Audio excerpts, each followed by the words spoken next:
Hello हमारे friend, कैसे हैं आप सब? जरूर मस्त जबरदस्त और बेहतरीन होंगे। दोस्तों, जैसे आप लोग आपने थंबनेल देखकर समझ गए होंगे, आज हम यहाँ पे महत्वपूर्ण एमसीक्यू को सॉल्व करने वाले हैं, वो भी बेहतरीन तरीके से। तो जल्दी जल्दी से आप लोग ज्वाइन हो जाइए और सभी के साथ शेयर कीजिए, जिससे उनके लिए क्लास बहुत ही मोस्ट इम्पोर्टेंट है। ठीक है दोस्तों, जल्दी जल्दी आप लोग आइए। और आपका ये जो क्लास होने वाली है बहुत ही इंपॉर्टेंट आपके लिए है, बोर्ड एग्जाम के लिए है। तो इस क्लास को मिस मत करिएगा। ठीक है दोस्तों, चलिए दोस्तों, हम लोग आज क्लासेस को शुरू करते हैं एक एक करके। दोस्तों, आपके स्क्रीन पर हर एक क्वेश्चन को आएगा। ठीक है, आप रीड कीजिएगा, उसका आंसर आप कमेंट में हमें बताते रहिएगा। ठीक है दोस्तों, सबसे पहले हमारा जो क्वेश्चन आ रहा है देखेंगे। पहला कह रहा है शुद्ध जल की मोलरता होती है। क्या कह दोस्तों? शुद्ध जल की मोलरता होती है। बात कर रहा है शुद्ध जल की मोलरता होती है। हम बात करें दोस्तों, पहला हमारे पास क्या कहता है कि मोलरता क्या होती है। दोस्तों दोस्तों हम यहाँ पे हर एक पॉइंट को करने वाले हैं कवर। हर एक पॉइंट को समझेंगे, इससे कोई भी बच्चा कोई भी स्टूडेंट पहली बार देख रहा होगा, उसे भी यह पूरी तरह से अच्छा लगेगा। ठीक है, समझ में आएगा हमने यहाँ क्या बात कर रहा हूँ।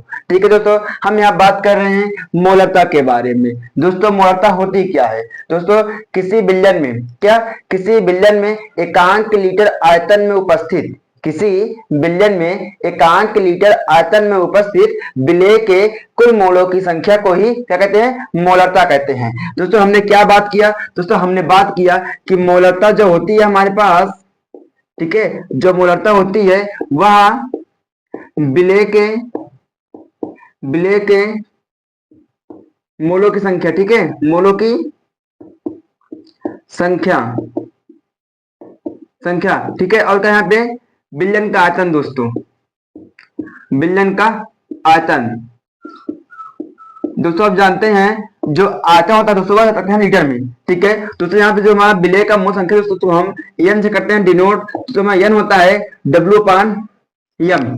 ठीक है, डब्ल्यू पान एन दोस्तों। और जो हमारा विलयन का आयतन दोस्तों उसको हम वी से करते हैं डिनोट। जिसको हम सॉल्व करेंगे तो डब्ल्यू अपान एम यहाँ वी आ जाएगा। पूरा सॉल्व करेंगे तो W upon M V into V. ठीक है, W upon M V litre में ये रखने वाले हैं। ठीक, हमारे समझ में दोस्तों। और उससे क्या करेंगे तो इसको हम बात करेंगे किसका मात्रक की। दोस्तों में क्या होगा? मोल पर लीटर होगा। मोल पर लीटर इसका मात्रक हो गया। आपका 2 नंबर फिक्स हो गया। ठीक दोस्तों, देख लीजिए हमने क्या बात किया। मोलरता किसी विलयन में एकांक लीटर आयतन में उपस्थित विलेय के कुल मोलों की संख्या को ही दोस्तों क्या कहते हैं? मोलरता कहते हैं। हमने यहाँ बात किया शुद्ध मोलरता की। दोस्तों उसका निकालने के लिए हम क्या करेंगे दोस्तों? यहाँ पे शुद्ध वाले में देखिए दोस्तों, जो हमारे पास शुद्ध मोटा होती है दोस्तों क्या होती है, हम इसी पर सॉल्व करेंगे। देखिए दोस्तों शुद्ध मोलरता का दोस्तों क्या होता है? वह 1000 ग्राम होता है। क्या दोस्तों? 1000 ग्राम में होता है दोस्तों, यानी कि 1 किलोग्राम। क्या 1 किलोग्राम में 1 लीटर में घुला होता है। वह एक लीटर में घुला होता है। ठीक है दोस्तों, इसे मतलब इतना ही हो है। कोई शुद्ध हो जल होगा दोस्तों, उसमें क्या होगा? 1 किलोग्राम उसका भार होगा, 1 लीटर विलयन में वो घुला होगा। ठीक, ये समझ में? ठीक है दोस्तों, इसी पे सॉल्व करने वाले। चलिए दोस्तों, हमारे पास W का मान हो गया। जो हमारे पास क्या दोस्तों, ये W हमारा भार होता है। क्या ये भार हो गया? तो मेरे पास 1000 हो गया। ठीक है दोस्तों, मेरे पास जो यम है अणुभार, या तो क्या हमारा यह अणुभार होता है। यह क्या है? अणुभार होता है। ठीक है दोस्तों, अणुभार किस निकालेंगे? इससे हमें पता है जल का फार्मूला होता है H2O। क्या होता है? H2O होता है दोस्तों। जो दोस्तों जो H2O होता है इसका हमें हाइड्रोजन है हमारे पास, ये हाइड्रोजन वो हमारा क्या है? ऑक्सीजन है।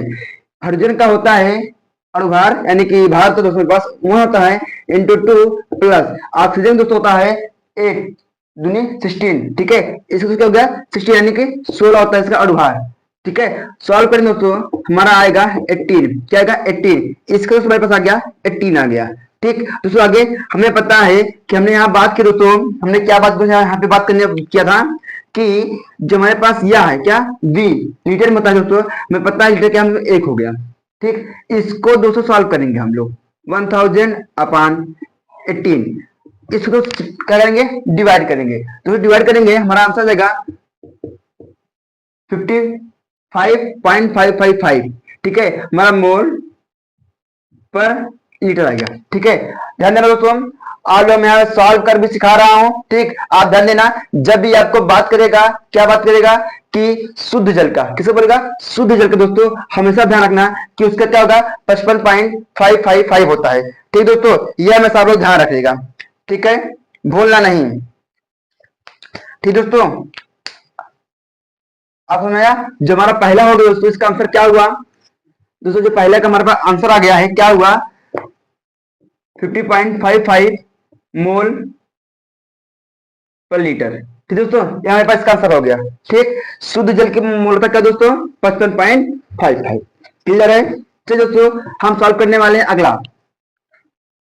ठीक, चलिए दोस्तों, दोस्तों अब आपके पास आ रहा होगा क्वेश्चन नंबर दूसरा। देखिए क्या क्या दोस्तों, कि निम्नलिखित में से कौन सा अणुसंख्य गुणधर्म है, निम्नलिखित में से कौन सा अणुसंख्य गुणधर्म है।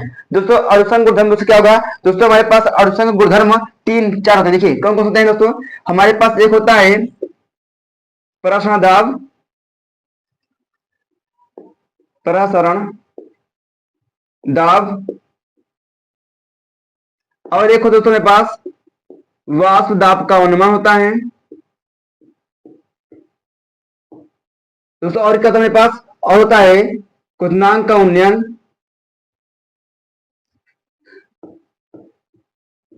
क्वथनांक का उन्नयन, और एक क्या दोस्तों मेरे पास, हिमांक का उन्मन। दोस्तों जब ये आपको बात करेगा किसके बारे में, अणुसंख्य के बारे में, यही 4 है हमारे पास। ठीक है, ध्यान देना, हमेशा इसका आंसर क्या होगा, प्रश्न दाब, वदाब का अनुमान, क्वथनांक का उन्नयन और हिमांक का अनुमान।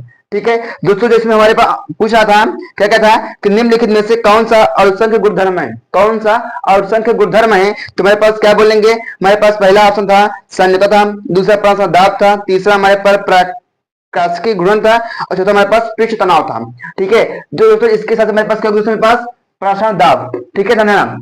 अणुसंख्य गुणधर्म के बारे में एक 4 होंगे। ठीक दोस्तों, अगला मेरे क्वेश्चन आ रहा है कि निम्न में से किसके जलीय विलयन का क्वथनांक सर्वाधिक होगा, निम्नलिखित में से किसके जलीय विलयन का क्वथनांक सर्वाधिक होगा। दोस्तों इसमें 4 ऑप्शन दिए गए हैं, हम एक के बारे में डिफाइन करेंगे। ठीक है दोस्तों, पहला में बोला गया है 1% ग्लूकोज। ठीक है, दूसरा बोला गया हमें क्या कह रहा है, क्या कह रहा है दोस्तों के पास 1% NaCl कह रहा है, दूसरा में कह रहा है 1% कैल्शियम क्लोराइड कह रहा है, दोस्तों चौथा हमारे पास कह रहा है कि 1% सुक्रोज कह रहा है, 1% सुक्रोज कह रहा है। क्लियर है दोस्तों, ये क्या होता है, देखिए दोस्तों हमें क्या बोला गया है कि निम्न में से किस जलीय विलयन का क्वथनांक सर्वाधिक होता है, क्या सर्वाधिक। दोस्तों पहले हम इसके बारे में समझते हैं।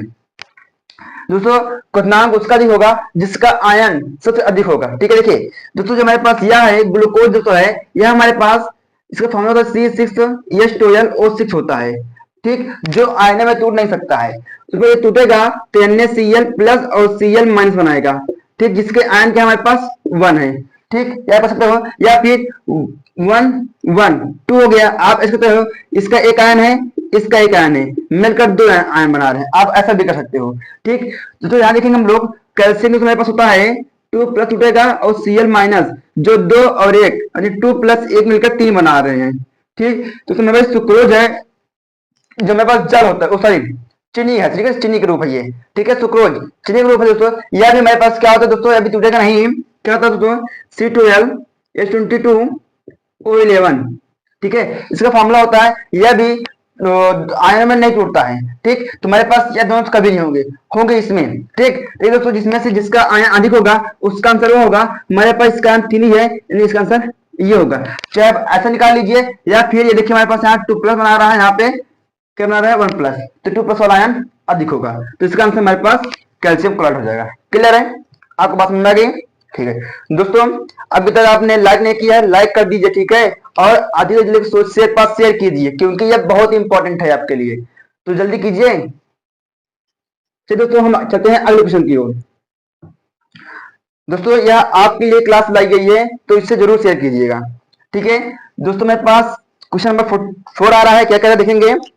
कह रहा है कि निम्न में से न्यूनतम हिमांक वाला विलयन क्या है। निम्न में से न्यूनतम हिमांक वाला विलयन क्या है। दोस्तों वही सेम रूल, वही सेम को देखेंगे, ठीक है, वही देखेंगे, ठीक है। इसमें क्या बोला है, पहला हमारे पास क्या है, पोटेशियम सल्फेट, पोटेशियम सल्फेट। दूसरा में कह रहा है सोडियम क्लोराइड, सोडियम क्लोराइड, ठीक। दोस्तों तीसरा हमारे पास कह रहा है, क्या कह रहा है देखेंगे, इसमें ग्लूकोज कह रहा है, और चौथा हमारे पास यूरिया कह रहा है, ये हमारे पास है। दोस्तों क्वेश्चन क्या था, न्यूनतम हिमांक वाला, न्यूनतम जिसका हिमांक कम हो, जिसका हिमांक कम हो, मतलब कि वह कम ताप में ही, मतलब कि कम जम जाए, ठीक है, यह मतलब है। दोस्तों देखिए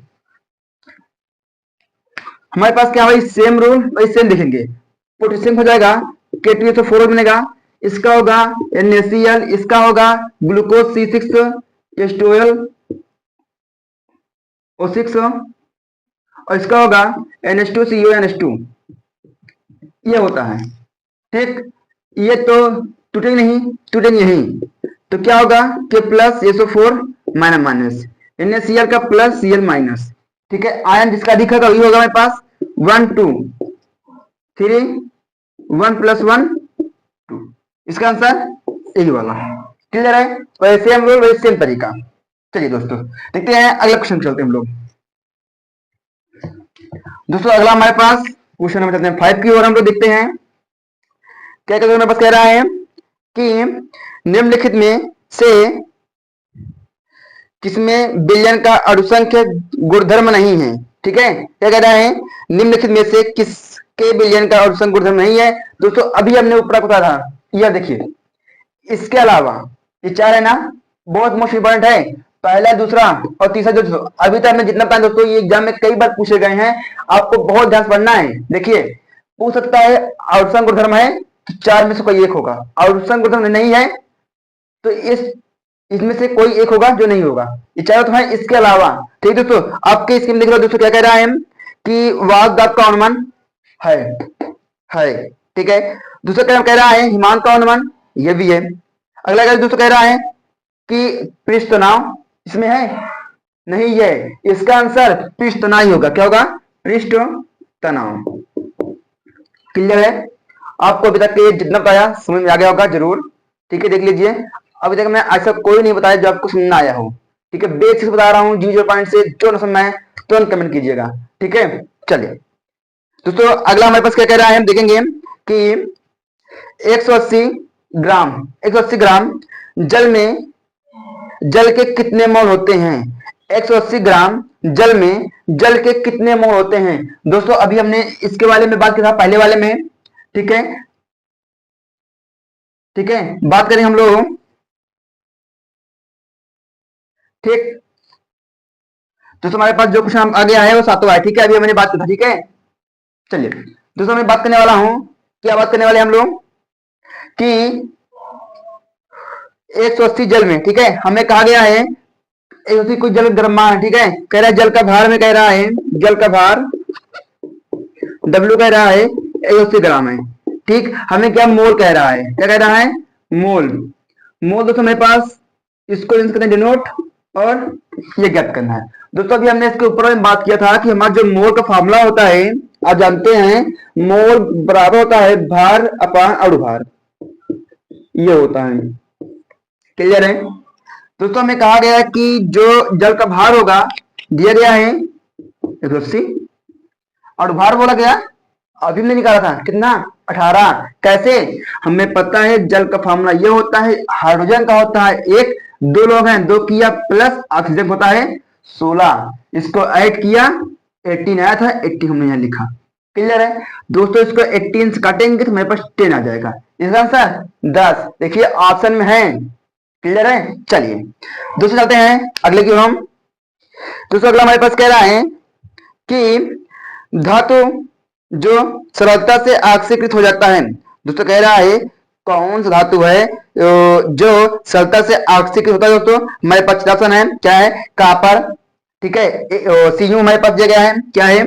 Cu, Ag, Al, और हमारे पास क्या है दोस्तों? हमारे पास प्लेटिनम, ठीक है दोस्तों। यहाँ पे जो है वो हमारे पास जो आसानी से होता है ऑक्सीकृत, हमारे पास क्या दोस्तों? एल्युमिनियम है जो आसानी से ऑक्सीकृत हो जाता है।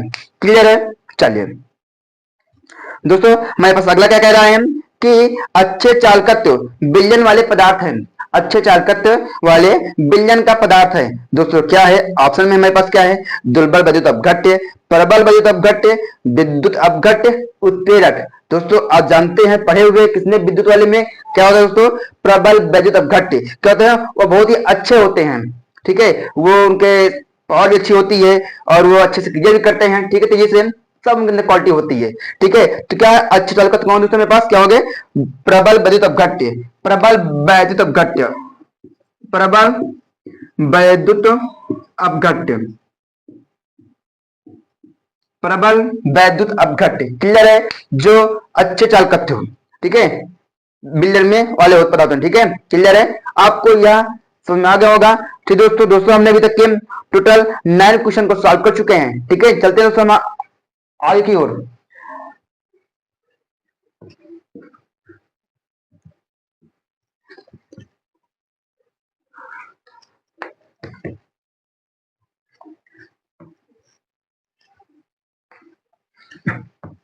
दोस्तों अब हमारे पास है क्वेश्चन नंबर 10। क्या कहते दोस्तों? तन्यता बढ़ाने पर विशिष्ट चालकता बढ़ती है कि घटती है? ठीक है, मैं पूछा दोस्तों, क्या कहता है? तन्यता बढ़ाने पर दोस्तों मेरा अगला क्वेश्चन क्या कह रहा है, देखेंगे क्वेश्चन 10वां, ठीक है। क्या कह रहा है कि क्या कह रहा है कि तन्यता बढ़ाने पर विशिष्ट चालकत्व बढ़ता है। आगे इसको दिया नहीं गया, डार्क में है, तो क्या बोलते हैं? पहला ऑप्शन है बढ़ती है, दूसरा घटती है, तीसरा स्थिर रहती है, चौथा इनमें से कोई नहीं। फिर से एक बार रिपीट, तन्यता बढ़ाने पर विशिष्ट चालकत्व होता है क्या? ठीक है, बढ़ती है, घटती है, स्थिर रहती है, इनमें से कोई नहीं। दोस्तों जब अनंतता बढ़ाएंगे उसकी जो यानी कि जो उसका जो तार है उसको बढ़ाएंगे तो उसको उसकी क्या होगी? चालकता घट जाती है। क्या होगी दोस्तों? घट जाती है, घटती है। क्या दोस्तों? घटती है, बढ़ाने पर घटेगी, बढ़ाने पर दोस्तों घटेगी, ठीक है। चलिए दोस्तों अगला, अगला हमारे पास है कि विशिष्ट चालकता का मात्रक होता है। विशिष्ट चालकता का मात्रक होता है दोस्तों, ध्यान देना दोस्तों। मेरे पास क्या होता है दोस्तों? क्या होता है? हमारे पास ऑप्शन क्या दिए गए हैं, देखो दोस्तों। ओम इनवर्स क्या दिया गया है? Ohm inverse, ohm inverse, centimetre inverse, mole inverse, हमारे पास ये दिया गया है। दूसरा तो में हमें कहा गया है, क्या गया है? Ohm inverse, ohm inverse centimetre square का कह रहा है इनवर्स में, ठीक दोस्तों। ठीक कह रहा है आपके पास मोल इनवर्स, हमें ये कह रहा है, ठीक। ऐसे तो में हमें कह रहा है कि ओम इनवर्स, ओम तो है ना, ohm inverse centimetre inverse square में है और यहाँ पे मोल इनवर्स स्क्वायर में कह रहा है, ठीक है। और दूसरा चौथा ऑप्शन कह रहा है कि ओम इनवर्स सेंटीमीटर कह रहा है, यहाँ पे मोल कह रहा है, ठीक दोस्तों। हमसे क्वेश्चन कहा गया था कि विशिष्ट चालकता का मात्रक होता है। दोस्तों विशिष्ट चालकता का मात्रक होता है दोस्तों क्या? ओम इनवर्स, सेंटीमीटर इनवर्स और मोल इनवर्स। दोस्तों ध्यान दे लीजिए, विशिष्ट चालकता का मात्रक क्या दोस्तों? विशिष्ट चालकता का मात्रक ही होता है, विशिष्ट चालकता का मात्रक, ठीक है, यूनिट, ये ध्यान रहे, ठीक दोस्तों, ये होता है। क्लियर है? चलिए दोस्तों अगला कह रहा है हमारे पास कि वैद्युत अपघट्य पदार्थ नहीं है, वैद्युत अपघट्य पदार्थ नहीं है, इसके बारे में समझते हैं, ठीक है। हमने दोस्तों कह रहा है कि वैद्युत अपघट्य पदार्थ, ठीक है, कौन सा नहीं है? ऑप्शन में क्या क्या देखते हैं हम लोग। दोस्तों पहला कह रहा है sodium chloride, sodium chloride, sodium chloride, दूसरा यूरिया कह रहा है, चौथा में हमें पास कह रहा है ammonium nitrate, ammonium nitrate, ammonium nitrate. दोस्तों अगला हमारे पास कह रहा है नाइट्रिक अम्ल, नाइट्रिक अम्ल। दोस्तों यहां कह रहा है सोडियम क्लोराइड, यूरिया, अमोनिया, क्या चाहिए, अमोनियम नाइट्रेट, ठीक है, अमोनियम, अमोनियम नाइट्रेट और नाइट्रिक अम्ल, ठीक है, ये हमें कह रहा है। ठीक दोस्तों बात यह है इसमें से कि कह रहा है कि वैद्युत अपघट्य नहीं है। क्या दोस्तों कह रहे हैं, वैद्युत अपघट्य पदार्थ नहीं है। दोस्तों वैद्युत अपघट्य होता क्या है, वैद्युत अपघट्य होता है जो बिजली, समझिए बिजली, और बिजली का प्लस और माइनस आयन होते हैं, सिंपल सी है, जो प्लस माइनस आयन में टूट जाए वही होंगे, जो न टूटे वह नहीं होंगे, सिंपल सी। अभी हमने इसके ऊपर वाले क्वेश्चन में बात किया था यूरिया में कि यूरिया जो होता है वो हमारा नहीं टूटता है, वो हमारा नहीं टूटता है, तो इसका आंसर हमारे पास सही होगा, ये तो हमें पता चल गया। पर क्या इसमें भी कुछ हो सकता है, देखते हैं। जो तो पता है सोडियम क्लोराइड होता है NaCl, जो प्लस माइनस होगा।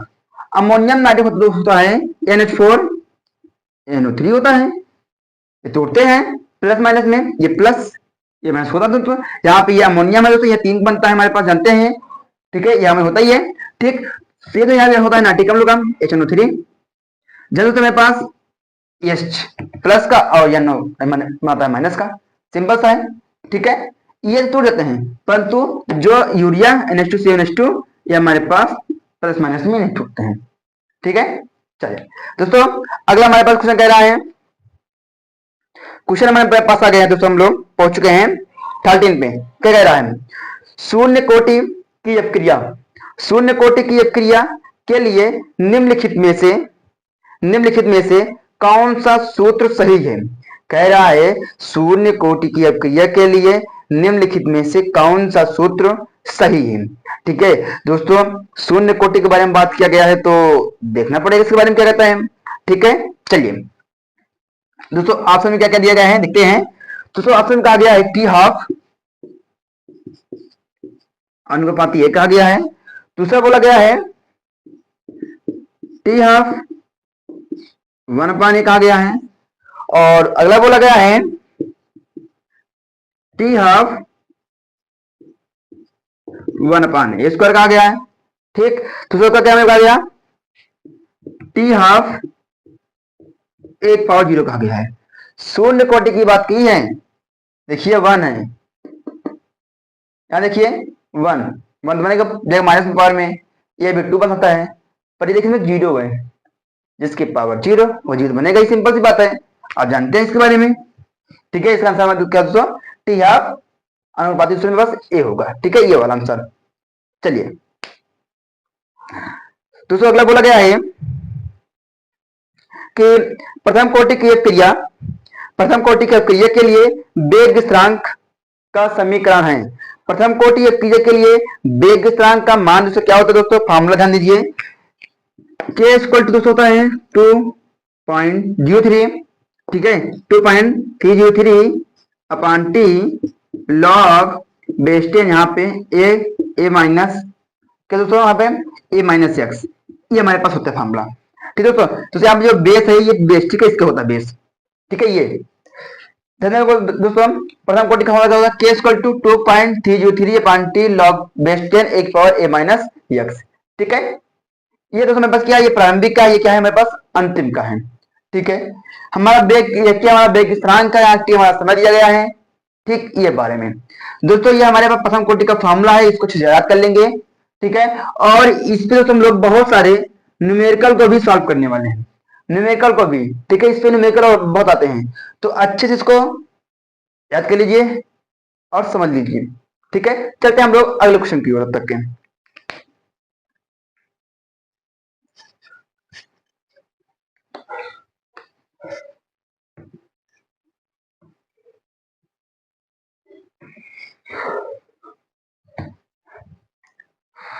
दोस्तों अब हमारे पास आ गया है क्वेश्चन नंबर 15। क्या क्या देखेंगे कि प्रथम कोटि की अपक्रिया के लिए में, प्रथम कोटि की अपक्रिया में अर्धभाग के पूर्ण होने में लगा समय टी हाफ इक्वल में, आपके ऑप्शन में क्या कह रहा है दोस्तों, प्रारंभिक उसकी प्रारंभिक सांद्रता पर निर्भर करता है। दूसरा, उसकी प्रारंभिक सांद्रता के व्युत्क्रमानुपाती की करता है। तीसरा, उसकी प्रारंभिक सांद्रता पर निर्भर नहीं करता है। उसका दोस्तों उसकी प्रारंभिक सांद्रता के वर्गमूल का निर्भर करता है। तो देखिए ये कह रहा है प्रथम कोटि के अपक्रियक में अर्धभाग पूर्ण होने में लगा समय। दोस्तों यहाँ देखिए सिंपल सी बात कह रहा है कि जो प्रथम कोटि दोस्तों हाफ वाला होता है, ठीक है, हाफ, ठीक है, हाफ तैयार हुआ, ठीक, जो देखेंगे कि उसके प्रारंभिक सांद्रता पर निर्भर करता है कि नहीं करता, नहीं करता है, क्योंकि पहले तो देखिए मान लो मैं कोई कार्य कर रहा हूं, मैं तो स्विच कर रहा हूं, मुझे क्या पता आगे क्या होने वाला है, काम पूरा होगा, कंप्लीट होगा, आधा रुकेगा, हमें तो पता नहीं है।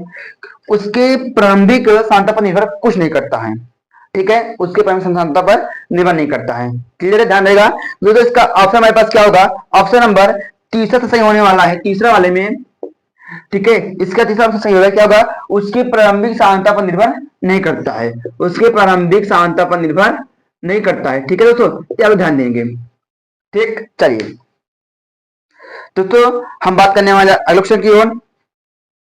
दोस्तों अगला हमारे पास क्या है, शून्य कोटि की अपक्रिया, शून्य कोटि की अपक्रिया के वेग नियतांक का मात्रक।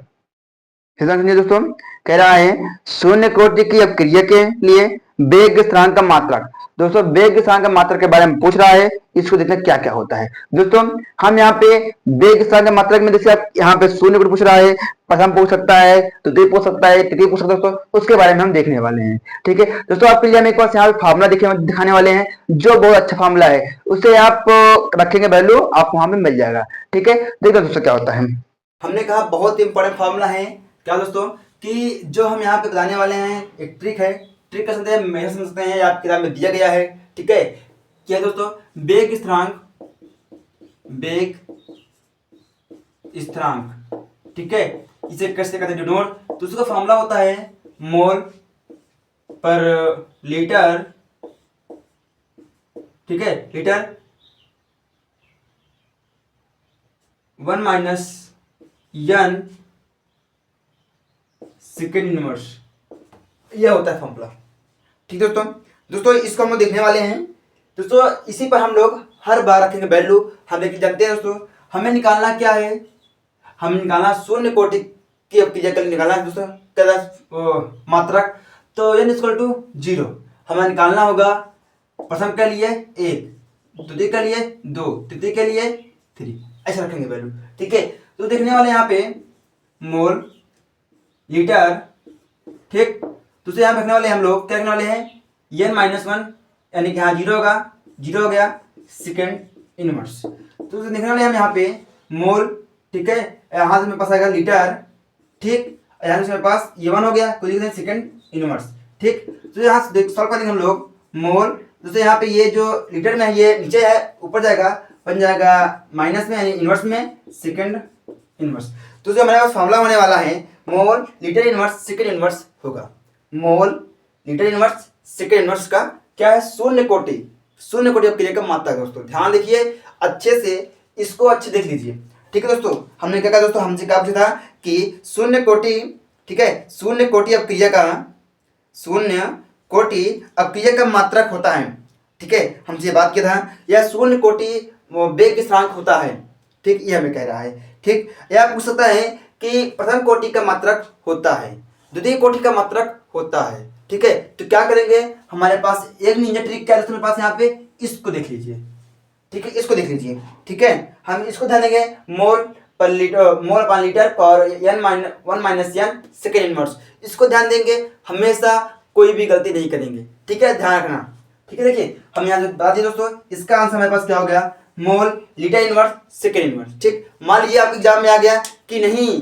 हमें प्रथम कोटि का चाहिए, तब क्या करेंगे, वही लगाएंगे निंजा ट्रिक, कौन सी, हम लोग दोस्तों क्या करने वाले हैं यहाँ पे, इसके लिए 1 यहाँ 1 रखेंगे, ठीक, तो ये वैल्यू 0 हो गई। हमें पता है, क्या पता है, हमें पता है a की पावर 0 इक्वल टू 1 होती है, आपने पढ़ा होगा, ठीक। तो इसकी वैल्यू दोस्तों 1 हो गई, 1 हो गई, हमारे पास ये बचा 1 इंटू में ये इंटू कराएंगे, ये मतलब कि प्रथम कोटि का फॉर्मूला, ओ यूनिट सेकंड यूनिवर्स हो गया, क्या होगा सेकंड यूनिवर्स। क्लियर है, बात समझ में आ गई। इसी बात को लाइक कर दीजिए और साथ में शेयर भी कर दीजिए, ठीक है। चलिए आप समझते हैं किसका, द्वितीय के लिए, नहीं द्वितीय के लिए ना, प्रथम हो गई, अब द्वितीय पाई है। सेम तरीके दोस्तों देखेंगे उसका भी क्या करने वाले हैं, देखिए सेम तरीके से 1 - 2 करने वाले यहाँ पे, तो आएगा ये, ठीक। तो यहाँ रखेंगे हम लोग, तुम्हारे पास हो गया मोल इनवर्स में हो गया, यहाँ पे लीटर इनवर्स ये हो गया, पक्का ना, हाँ यही। अब यहाँ से हो गया सेकेंड इनवर्स। अब देखिए ये जो हमारे पास नीचे है ये माइनस में, ऊपर गया तो क्या बनेगा प्लस में जाएगा, तो क्या बनेगा मोल इनवर्स हो गया लीटर 1, यहाँ पे सेकेंड इनवर्स। क्लियर है, सेम तरीके से आप जैसा निकालेंगे और तुरंत बताएंगे कमेंट में, तुरंत बताइए कमेंट में तीसरे वाले का क्या होगा यूनिट, ठीक है। तब तक हम लोग चलते हैं अगले क्वेश्चन की ओर, ठीक है। तब तक मैं वेट हूँ, रुका हूँ, जल्दी से निकालिए तीसरा वाले का, ठीक है दोस्तों।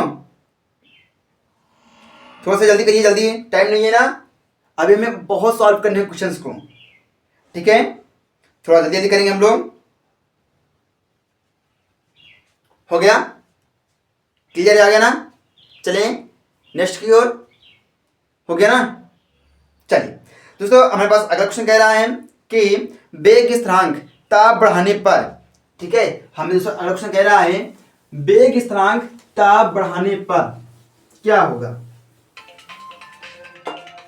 ठीक दोस्तों। थोड़ा सा कॉल आ गया था, ठीक है। चलिए दोस्तों हमारे पास जो अगला क्वेश्चन था कि वेग स्थिरांक ताप बढ़ाने पर, ठीक है दोस्तों, क्या कह रहा है वेग स्थिरांक ताप बढ़ाने पर, ठीक है दोस्तों। जब भी हम वेग स्थिरांक ताप बढ़ाते हैं दोस्तों तो क्या होगा, ठीक है, तो क्या दोस्तों वह बढ़ेगा, क्या वेग स्थिरांक बढ़ेगा, वेग स्थिरांक ताप बढ़ाने पर वेग स्थिरांक भी बढ़ने वाला है, तो क्या दोस्तों ये बढ़ेगा, क्या होगा इसका आंसर बढ़ेगा, ठीक है दोस्तों बढ़ेगा, ठीक है। चलिए दोस्तों अगला क्वेश्चन कह रहा है हमारे पास कि किस कोटि की अपक्रिया, किस कोटि की अपक्रिया के लिए वेग तथा वेग स्थिरांक की इकाई समान होती है। कह रहा है किस कोटि की अपक्रिया के लिए वेग तथा वेग स्थिरांक की इकाई समान होती है। दोस्तों उसका आंसर हमारे पास क्या है, शून्य कोटि का। दोस्तों किसका हमारे पास क्या होगा, शून्य कोटि का।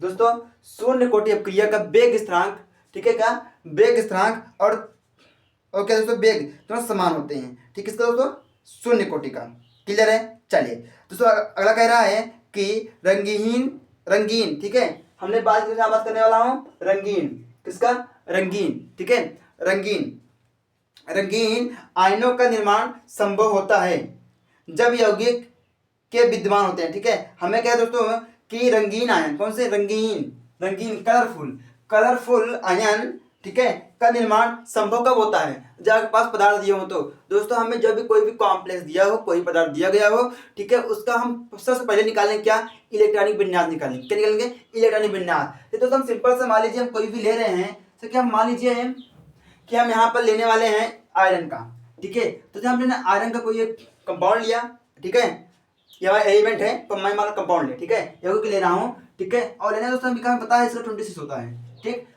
हम इसका निकालेंगे क्या इलेक्ट्रॉनिक विन्यास, निकालते हैं, चलिए 1s2 2s2, ठीक है, 1s2 2s2 2p6 3s2, ठीक है 3s2, और यहाँ से हम करने वाले हैं 1s2 2s2 2p6 3s2, ठीक, 3p6 4s2, ठीक, और यहाँ से करने वाले 3d6, ठीक। दोस्तों एक बात ध्यान दीजिए, आप लोग 1 से 30 तक के अच्छे से याद कर लीजिए क्या इसके क्रमांक, ठीक है, इसके अणुभार यानी भार, क्योंकि बहुत इंपॉर्टेंट है, एग्जाम में पूछता है। देखिए अभी हम न्यूमेरिकल सॉल्व करेंगे, वहां भी अणुभार काम आता है उसके भार के लिए, तो उसको याद कर लीजिए, ठीक है, और क्रमांक भी, क्योंकि ये कंपाउंड में मिलेगा आपको, एलिमेंट मिलेंगे करने के लिए, तो वहां पे एटॉमिक नंबर का जरूर जाना है, ठीक है। दूसरा और एक बार एसपीडीएफ का रूल साहब से 30 तक के इसको याद कर लीजिए, ज्यादा जरूरी है, क्योंकि हमें पता है डी ब्लॉक में दोस्तों मेरे पास होते हैं, हमें आदि जाते हैं आपके पास और एफ ब्लॉक में पहुंचते हैं, ठीक है,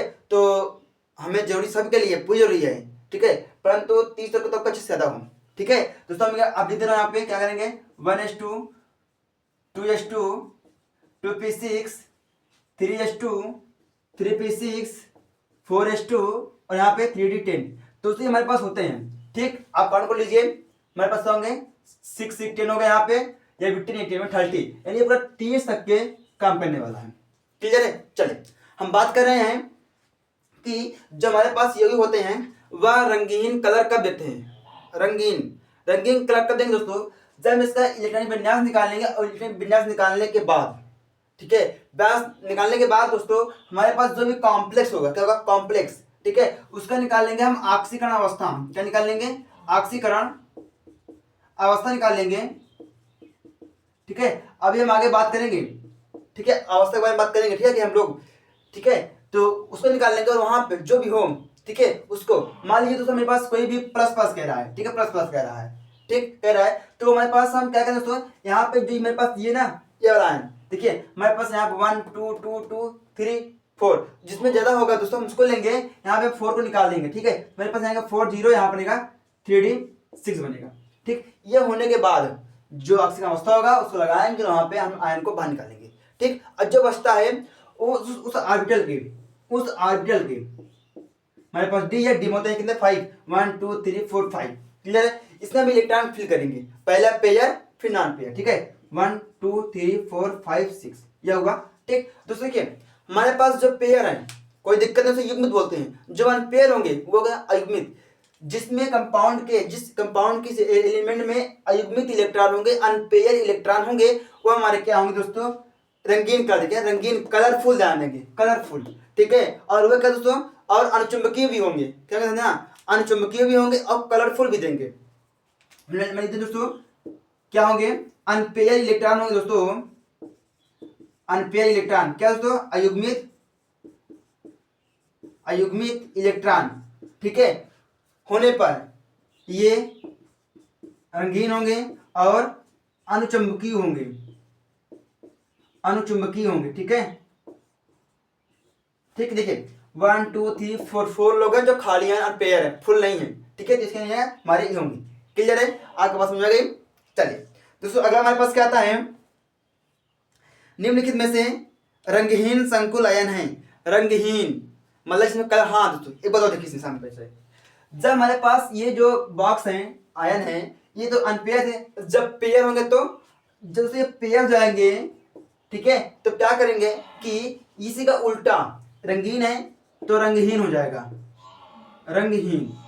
ठीक, अनुचुंबकीय है तो प्रतिचुंबकीय हो जाएगा, क्या होगा, प्रतिचुंबकीय। ठीक है, देखिए हमने कहा था ना आगे बात करने वाले हैं, हमारे पास आ गया हो। ठीक है, चलिए देखते हैं, इसको करते हैं हम लोग।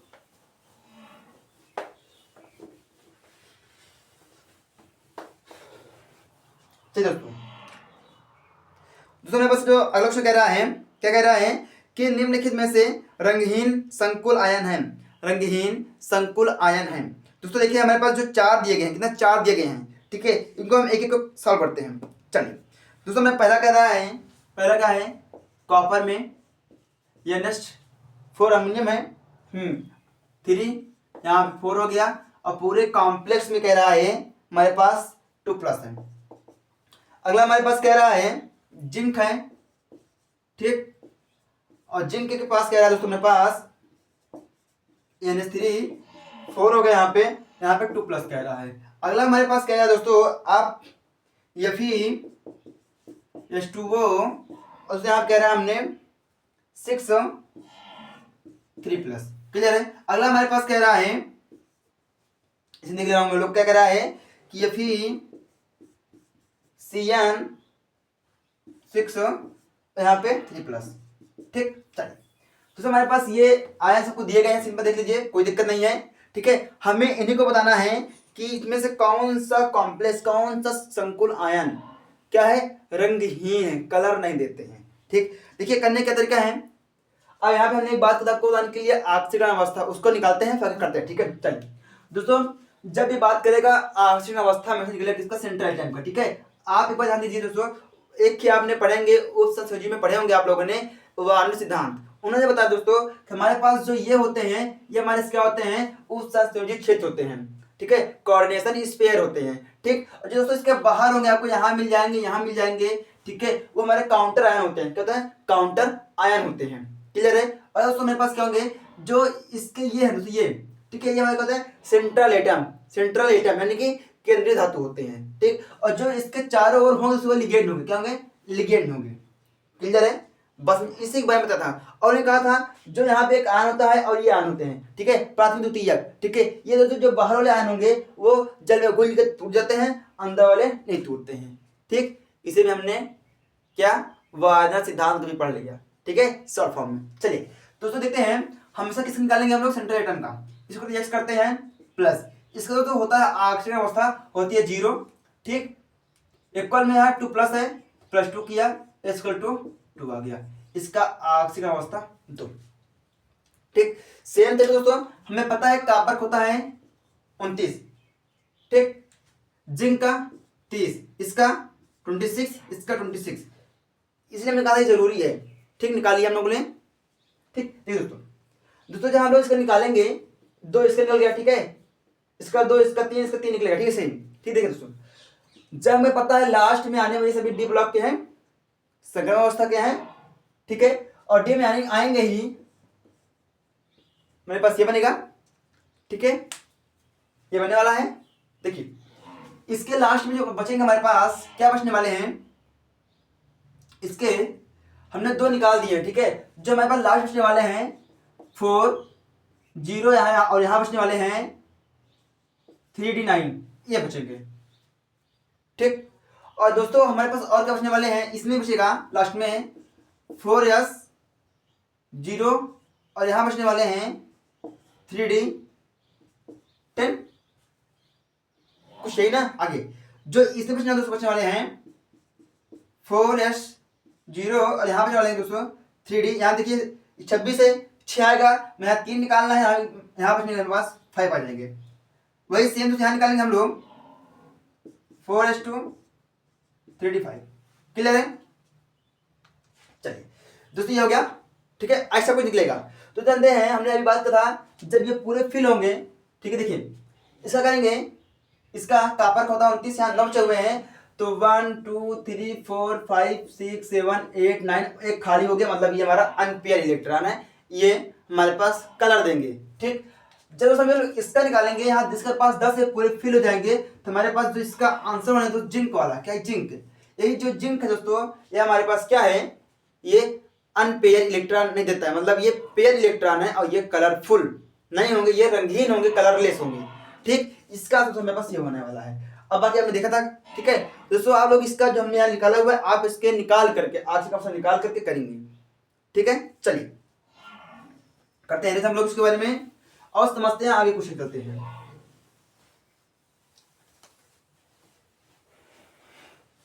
दोस्तों अगला हमारे पास होने वाला है हेलोफॉर्म किसके ट्राई हेलोजन व्युत्पन्न होते हैं, ठीक है, कह रहा है हेलोफॉर्म किसके ट्राई हाइलोजन व्युत्पन्न है। दोस्तों हेलोफॉर्म कह रहा है किसके ट्राई हाइलोजन व्युत्पन्न है। दोस्तों हेलोफॉर्म मेथेन का होता है, किसका होता है, मेथेन का होता है, इसको हम समझते हैं। मैंने क्या कहा, मेथेन। दोस्तों कैसे होगा मेथेन, देखिए दोस्तों हेलोफॉर्म, देखिए हमने कहा कि ट्राई, देखिए तो जब हम जानते हैं जब हम मेथेन के साथ क्लोरीन, किसका, क्लोरीन के जब हम करते हैं क्लोरीकरण सूर्य के प्रकाश की उपस्थिति में, तो क्या होता है कि Cl बाहर निकलता है और यहाँ होता है CH3Cl। वही सेम रोज सूर्य के प्रकाश को उपस्थित करते हैं दोस्तों हम लोग, ठीक है, सूर्य के प्रकाश को पसंद करेंगे तो हमारा क्या बनेगा, फिर वही सेम निकालेगा, और यहाँ पे हमारे पास +Cl2 जोड़ेंगे तो हमारे पास यहाँ बना देगा, ये बनाएगा। सेम वही रूल बनता है सूर्य के प्रकाश उपस्थिति में, ठीक, और Cl2 जोड़ेंगे इसमें बाहर निकलेगा तो हमारे पास ये बना देगा, ठीक। जो हमारा ट्राई हेलोफॉर्म एक क्लोरोफॉर्म का रूप होता है, ये हमें बन गया, किससे बनता है, मेथेन से बनता है, क्लोरोफॉर्म किससे बनता है, मेथेन से, तो इसका हमारे पास क्या होगा, CHCl3, क्लियर दोस्तों।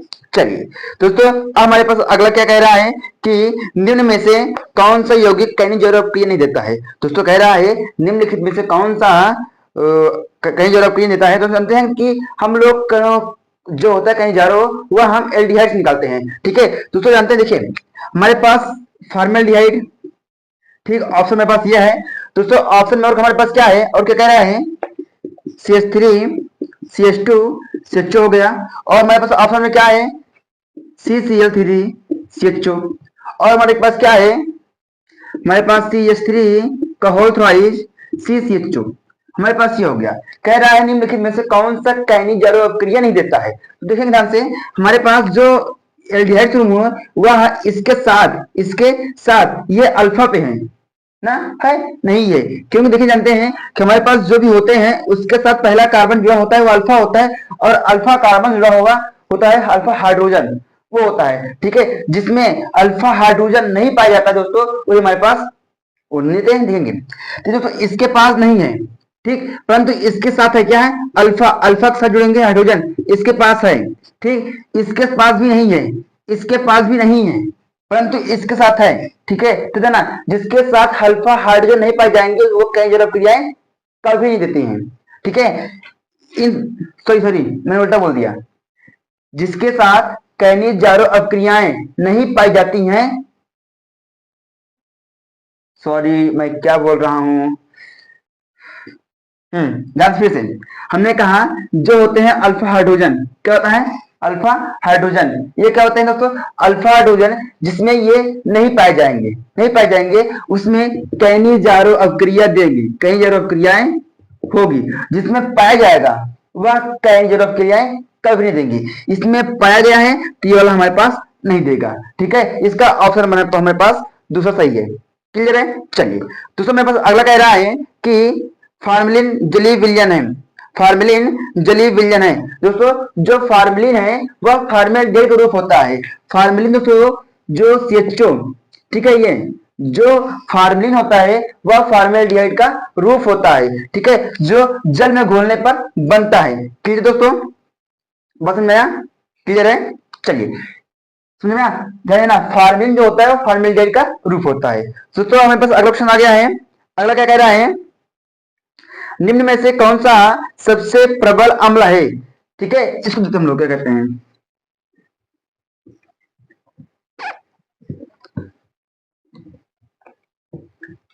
दोस्तों अगला क्या कह रहा है हमारे पास कि निम्न में से कौन सा सबसे प्रबल अम्ल है। मेरा चार ऑप्शन है, क्या कह रहा है CH3 CdOH है, ठीक, दूसरा हमारे पास कह रहा है ClCH3 CdOH है, और फिर क्या है Cl2CH हुआ CdOH है, और CH3 सॉरी CCl3 CdOH, ठीक, हमें पता है सभी में CdOH ये फार्मिक अम्ल है, सॉरी अम्ल है, एसिड है, क्लियर है, ठीक है। हमें पता है जो एस्टिक होता है वह सबसे दुर्बल होता है, पता है ये दुर्बल होता है, ये प्रबल अम्ल, ठीक है, ठीक है, दुर्बल हो गया।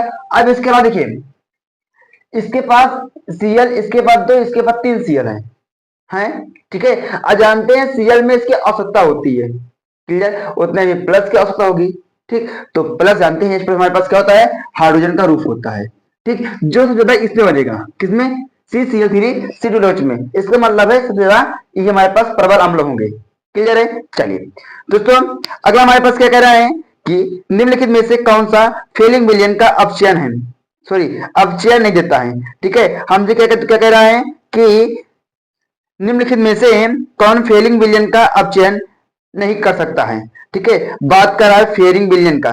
तो देखिए फेरिंग विलयन होता क्या, फेरिंग विलयन, ठीक है, इसके आप समझते हैं हम लोग। फेलिंग विलयन में ऑप्शन क्या दिया गया दोस्तों मेरे पास, फेलिंग विलयन में हमें ऑप्शन दिया गया है फार्मिक अम्ल दिया गया है, फार्मिक अम्ल, ठीक है, और क्या बोले देखेंगे हम लोग, दिया क्या गया है फार्मिक अम्ल, ठीक, और क्या बोला गया है एसिटिक अम्ल, एसिटिक अम्ल,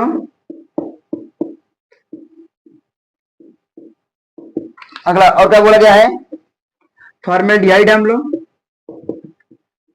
फॉर्मेल्डिहाइड अम्ल बोला गया है, और एस्टिल्डिहाइड अम्ल बोला गया है, ये में से बोला गया है, ठीक। अब देखिए दोस्तों आप जानते हैं फेलिंग विलयन होता क्या है दोस्तों, फेलिंग विलयन हमारे पास कॉपर से मिलकर बनता है, ठीक है, सही रूप क्या है जब हम कॉपर सल्फेट, ठीक है, क्या कॉपर सल्फेट और क्या बनाते हैं दोस्तों हम लोग सोडियम पोटेशियम टाइट्रेट, ये ना टाइट्रेट C4H4O6, ठीक है, copper sulphate sodium potassium titrate और साथ में NaOH मिलाते हैं तो हमारा क्या बनता है, फेलिंग विलयन बनता है। ठीक है, इसको शॉर्ट फॉर्म में बोलते हैं कि जब कॉपर और इसके साथ मिलाएं तो हमारा बन जाता है। ठीक है, ऐसा भी हमें देखने को मिलता है। जब हम इसके साथ इसके क्या करते हैं दोस्तों, हमारे पास क्या बनता है, ये फेलिंग विलयन बनता है। ठीक है, चलिए अब दोस्तों हमें फेलिंग विलयन के साथ हम एल्डिहाइड का कराते हैं क्रिया। क्या, फेलिंग विलयन के साथ हम लोग फेलिंग विलयन के साथ हम कराएंगे किसका, एल्डिहाइड का। ठीक है, तो हमारे पास लाल अवक्षेप देता है, लाल अवक्षेप देता है। ठीक है, फेलिंग विलयन एल्डिहाइड को पहचानने में भी काम आता है। ठीक है, हमें पूछा गया कि फेलिंग विलयन किस में देता है, जो तो जानते हैं फेलिंग विलयन हमारे पास एल्डिहाइड में देता है। ठीक है, परंतु दोस्तों ध्यान देना कि कभी भी एसिटिक अम्ल नहीं देता है। ठीक है, एसिटिक अम्ल हमारे पास नहीं देता है। ठीक है, इसका आंसर हो जाएगा हमारा एसिटिक अम्ल। क्लियर है, चलिए दोस्तों अगला हमारे पास क्या है, रोजरमुंडो अपचयन द्वारा प्राप्त होता है। तो दोस्तों कह रहा है रोजरमुंडो अपचयन द्वारा प्राप्त होता है। दोस्तों हम बात करते हैं रोजरमुंड होता क्या है, इसके बारे में समझते हैं और सीखते हैं। ठीक है, चलिए दोस्तों बात आई रोजरमुंड के बारे में। कहीं भी कभी आपको मिलेगा एग्जाम में रोजरमुंड कह रहा या रोजरमंड कहे, ठीक है, कुछ भी कहे हमें देखना है। ठीक, चलिए दोस्तों मेरे पास क्या है, रोजरमुंड ना, रोजन मंडप क्रिया या मुंडप क्रिया। ठीक है, चलिए दोस्तों रोजरमंड में क्या है, जब हम इसके बेंजील्डिहाइड, ठीक है, हमारे पास यह होगा और साथ में COCl। ठीक है, यह इसी के दोस्तों हम लोग जब हम क्या कराएंगे, अपचयन करा रहे हैं ना, अपचयन कराएंगे पेरिडियम 104 की उपस्थिति में। ठीक है, जब हम बेंजाइल क्लोराइड का अपचयन कराएंगे पीरियम बेरियम सल्फेट की उपस्थिति में, तो हमारे पास क्या बनाएगा, बेंजाइल डिहाइड बना देगा। क्या बनाएगा, बेंजाइल डिहाइड बना देगा और साथ में हमारे पास Cl को बाहर निकाल देगा। ये हमारे पास क्या होता है, रोजरमुंड अपक्रिया होती है। ध्यान सुनिए, जब हम बेंजाइल्डिहाइड का अपचयन कराएंगे प्लेडियम और बेरियम सल्फेट की उपस्थिति में, हमारा बेंजाइल्डिहाइड और Cl को बाहर निकाल देगा। ठीक है, ये हमारे पास हो गया। हमसे ऑप्शन में क्या बोला गया है, हमें कहा गया है ऑप्शन में कि कौन सी हमारे पास क्रिया होती है। कहां है क्वेश्चन हमारा,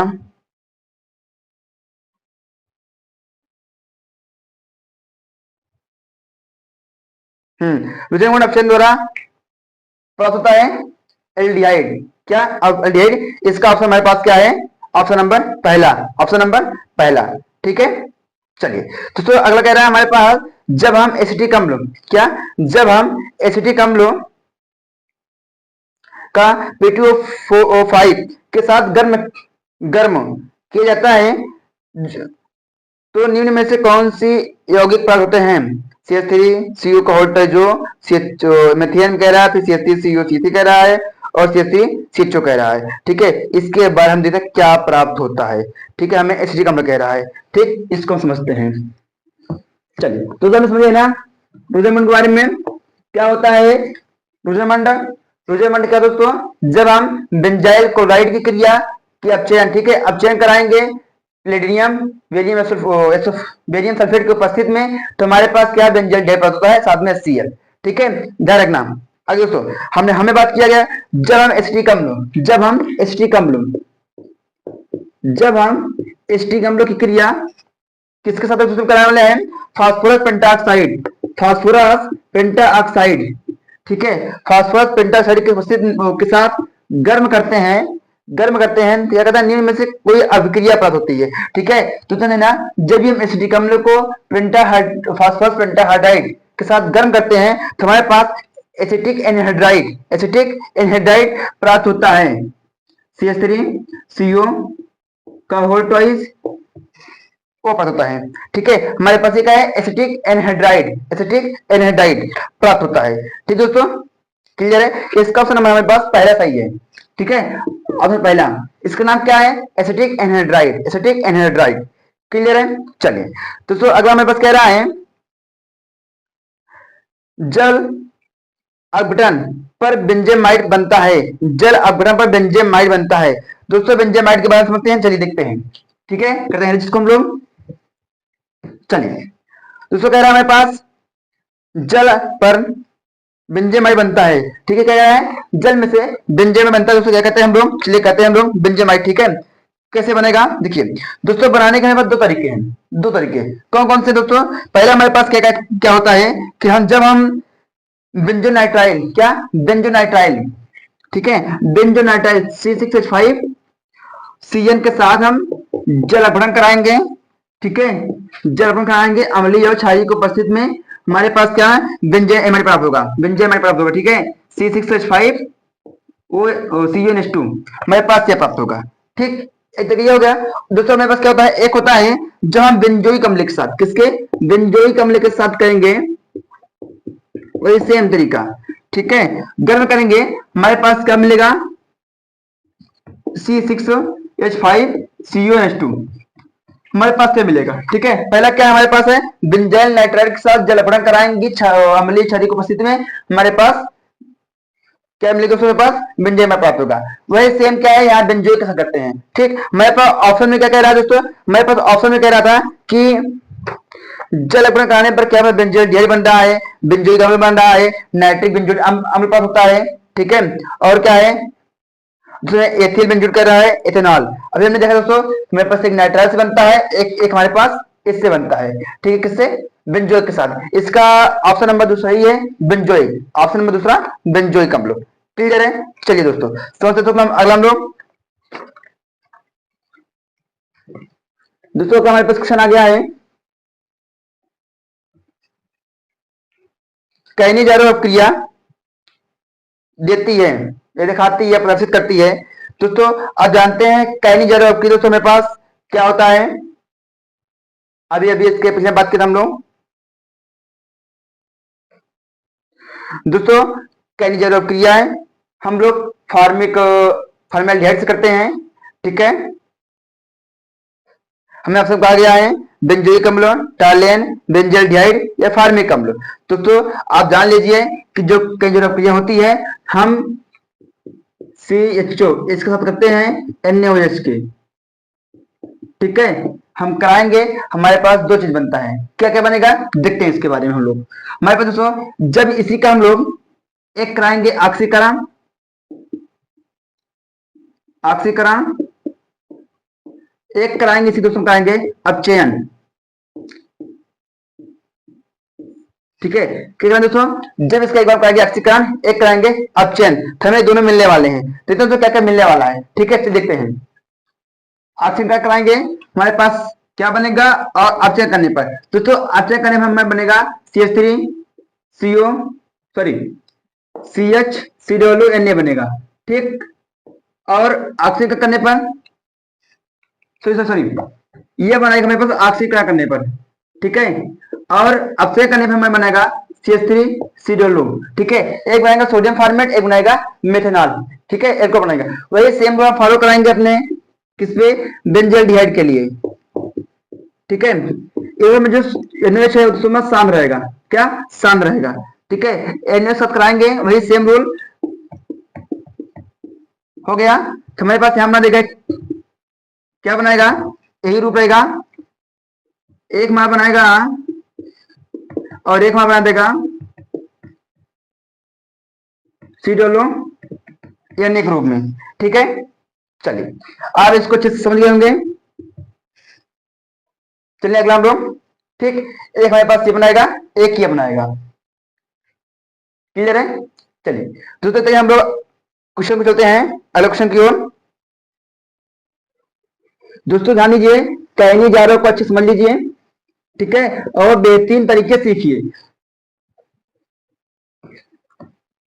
हम लोग कुछ ना कुछ सीख रहे हैं यहाँ पे, इंपॉर्टेंट हमारे लिए है, तो बेसिकली अच्छे से समझिए, और पेन कार्ड के साथ में लिए होंगे जरूर, उससे जो आपको नया क्वेश्चन मिल रहा होगा तो उसे आप लिखते रहिएगा। ठीक है, और जाना है आप कमेंट करके पूछ सकते हैं।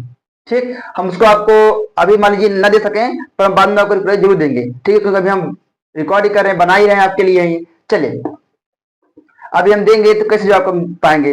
ठीक है, चलिए देखिए आगे। तो हमारे पास अगला क्वेश्चन क्या कह रहा है, देखेंगे कि नाइट्रोबेंजीन का उदासीन माध्यम में अपचयन कराने पर, कह रहा है कि नाइट्रोबेंजीन का उदासीन माध्यम में अपचयन कराने पर।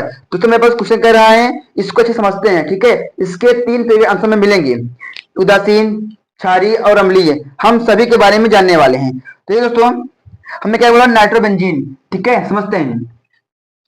नाइट्रोबेंजीन दोस्तों हमें बोला गया नाइट्रोबेंजीन का उदासीनी माध्यम में, ठीक है, अपचयन कराने पर। दोस्तों जब इसका अपचयन कराएंगे, इसका हम अपचयन कराएंगे, वो भी किसके माध्यम से हम करा है, जेडीएम प्लस एसीएल की उपस्थित में, NH4Cl की उपस्थिति में, ठीक है।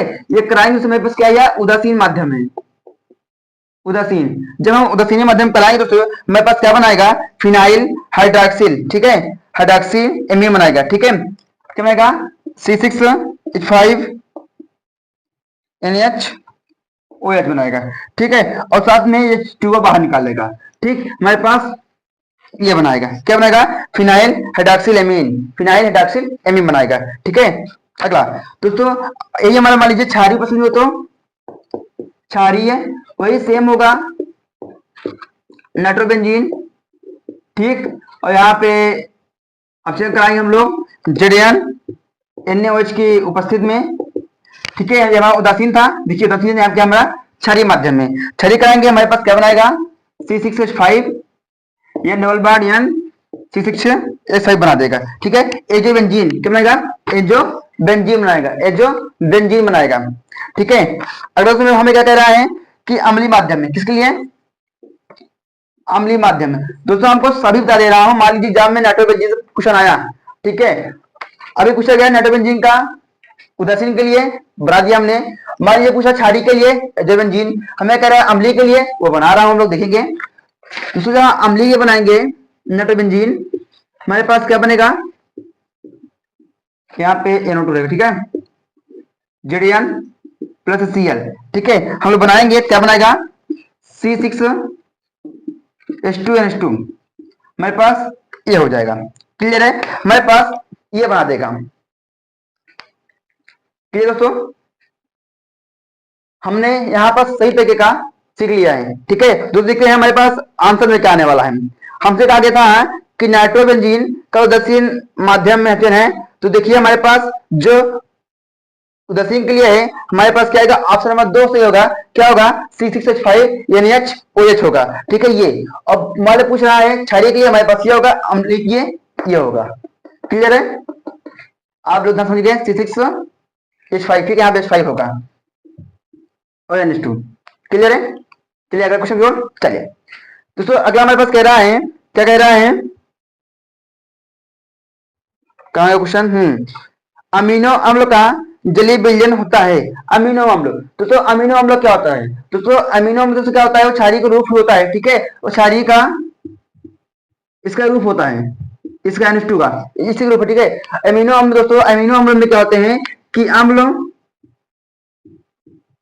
और क्षार दोनों होते हैं, ठीक है, दोनों गुण पाए जाते हैं, इसलिए ये हमारे उभयधर्मी होंगे, ये क्या होंगे, उभयधर्मी होंगे, ठीक है। दोस्तों हमें क्या, अमीनो अम्ल का जलीय विलयन होता है, दोस्तों उभयधर्मी होते हैं उसमें, क्योंकि अम्ल और क्षार के दोनों गुण पाए जाते हैं। दोस्तों अगला क्वेश्चन हमारे पास क्या है, नाइट्रोबेंजीन को कहते हैं, नाइट्रोबेंजीन को कहते हैं दोस्तों, कहते हैं मिर्वेन का तेल कहते हैं, क्या कहते हैं, मिर्वेन का तेल या मिर्वेन का तेल कहते हैं। क्यों कहते हैं दोस्तों, यह साबुन को सुगंधित, ठीक है, या सुगंधित इत्र के रूप में काम आता है, जो सस्ता होता है, ठीक है, इसलिए इसका मिर्वेन का तेल कहते हैं, जो व्यवसाय के लिए उपयोग में लाए जाते हैं। एक क्वेश्चन नया नाम था, ठीक है, और एग्जाम पूछा भी था, हमने दे दिया, ठीक है। चलिए दोस्तों अगला हमारे पास क्वेश्चन क्या आ रहा है कि एमाइडो से एमीन बनाने में प्रयुक्त अभिकर्मक है, एमाइडो से एमीन बनाने में प्रयुक्त अभिकर्मक है। दोस्तों जो हमें अभिकर्मक दिए गए हैं वो किसके रूप में आते हैं, ठीक है, एमीन बनाने के लिए। दोस्तों आपने एक पढ़ा होगा हाफ मैन विधि, ठीक है, हाफ मैन, ठीक है, कब बनाना, हाफ मैन, दोस्तों उसी को हम लोग यहाँ यूज करने वाले हैं। इसको अरेंज करते हैं,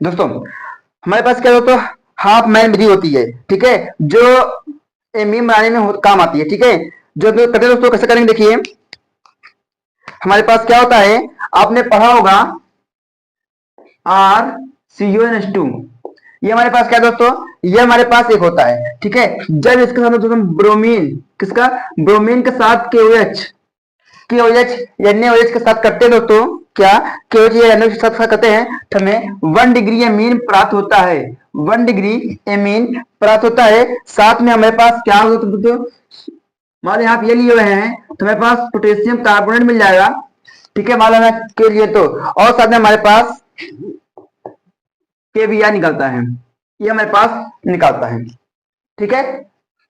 हमें मतलब क्या है कि हाफ मैन विधि में आप कराएंगे तो मेरे पास 1 डिग्री बनता है, जिसमें ब्रोमीन KOH या ब्रोमीन NaOH का यूज होता है, ठीक है। मेरे कहने मतलब बस इतना ही है दोस्तों, चले, ठीक। इसका जो पहला हमारे पास क्या है दोस्तों, पहला हमारे पास क्या है, ब्रोमीन ऑब्लिक KOH, या आपका आपसे मिलता हो MS और DNA के हैं। इसका हमारे पास क्या है दोस्तों, एमाइडो से, जब हम दूसरे एमाइड के साथ दोस्तों, जब हम एमाइड के लिए ब्रोमीन के साथ KOH को उपस्थित करते हैं, KOH करते हैं हमारे पास, तो 1 डिग्री एमीन प्राप्त होता है। क्लियर है, बात समझ में आ गई है। एमाइड, एमाइड यहाँ पे 1 डिग्री का एमीन, ठीक है, यह हाफ मैन विधि से होता है, ठीक है। दूसरा अगला हमारे पास कह रहा है कार्बिल एमीन अपक्रिय से बनता है दोस्तों, कार्बिल एमीन अपक्रिय से बनता है दोस्तों, आपने पढ़ा होगा कार्बिल एमीन, ठीक दोस्तों। दोस्तों कार्बिल एमीन के बारे में आज जानते होंगे, ठीक है। दोस्तों क्या क्या बनता है कार्बिल एमीन दोस्तों, हमारे पास आपने जब इसकी क्रिया हम करते हैं तो एक ही बनता है आइसोसाइनाइड, क्या बनता है, आइसोसाइनाइड बनता है, जो बहुत अधिक दुर्गंध देती है, ठीक है, दुर्गंध देती है, जो हमारे पास बहुत ही, जिसके बदबू से हम लोग बर्दाश्त नहीं कर सकते, ऐसी बदबू आती है उसकी, ठीक है। इसको हम देखते हैं कैसे करते हैं, ठीक है। चलिए इसको रिसोर्स से समझते हैं हम लोग कार्बिल एमीन के बारे में। Carbyl amine, carbyl amine,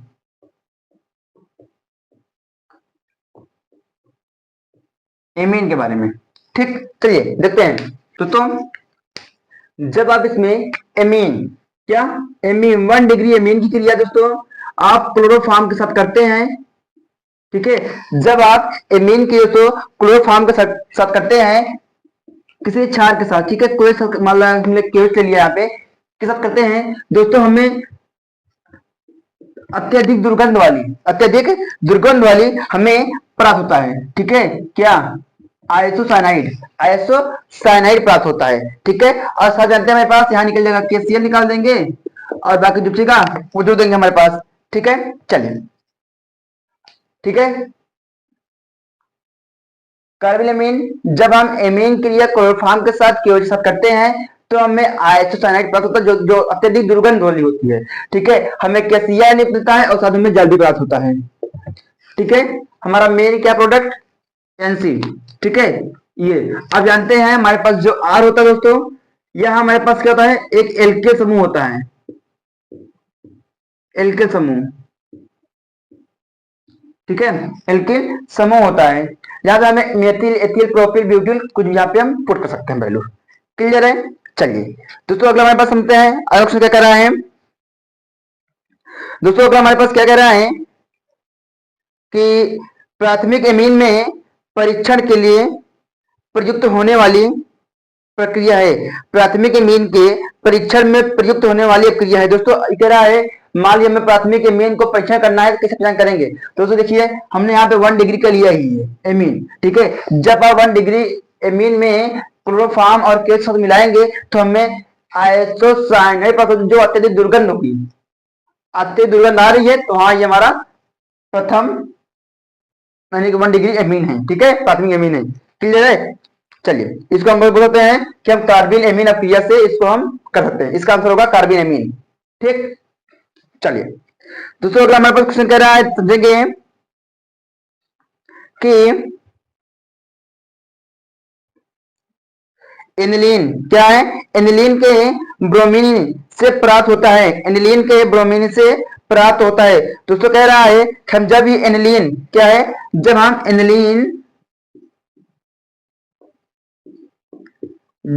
aniline की ब्रोमीनीकरण कराएंगे दोस्तों, हमारे पास क्या पास दोस्तों, हम इसकी HCl, ठीक है, HCl साथ कहते हैं दोस्तों, हमारे पास क्या मिलता है, हमें पैरापार ब्रोमीन प्राप्त होता है, पैरापार ब्रोमीन प्राप्त होता है, ठीक है। और साथ में दोस्तों हमारे पास और एक HBr निकलता है, HBr निकलेगा। दोस्तों हमारे पास ऑप्शन में से कोई दिया नहीं गया है, हमें बोला गया मोनो ब्रोमेनिलिन कहा गया है, बेंजीन नाइट्राइल कहा गया है, और 3 ट्राई ब्रोमेनिलिन कहा गया है, कहा है दोस्तों। इसमें जो ऑप्शन नहीं दिया गया है, ठीक है, तो क्या कहें दोस्तों, जब आपको ऑप्शन ना देखिए दोस्तों, हमें मोनो कहा गया है, मोनो मतलब एक ब्रोमो। इसका आंसर है कि हमारे पास ये जो इसका आंसर हमारे पास है जो पैरा ब्रोमो एनिलीन है, इसका मतलब हमारे पास क्या होगा, bromo sorry mono bromo aniline कह सकते हैं, क्योंकि एक है, ठीक है। आप यहाँ पे ऑप्शन नंबर 1 लगाएंगे। क्लियर दोस्तों, चलिए दोस्तों अगला हमारे पास क्वेश्चन कह रहा है, समझेंगे दोस्तों। अगला हमारे पास क्या है, हिंस वर्ग अभिकर्मक, हिंस वर्ग अभिकर्मक का दोस्तों इसके बारे में हम समझने वाले हैं। दोस्तों जो हिंस वर्ग अभिकर्मक होता है हमारे पास, वह यह होता है बेंजीन के साथ, एक मिनट एक बार पूरा एलजी करें इसको हम लोग,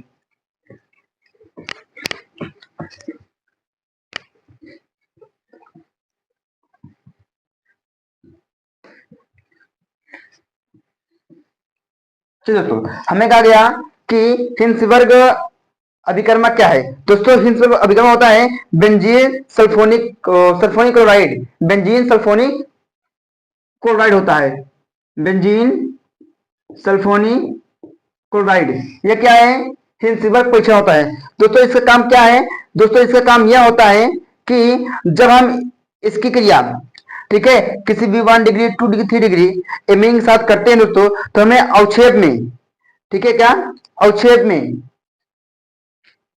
क्या कुछ नहीं मिलता। मतलब क्या कि जब हम 1 डे के साथ कराएं क्रिया तो यह घुल जाता है, 2 के साथ नहीं घुलता है, 3 के साथ ये घुलनशील नहीं होते, ओनली 1 के साथ में, ठीक है, ये घुलते हैं, बाकी लोग नहीं घुलते हैं, ठीक है। ये मतलब मेरा कहने का है।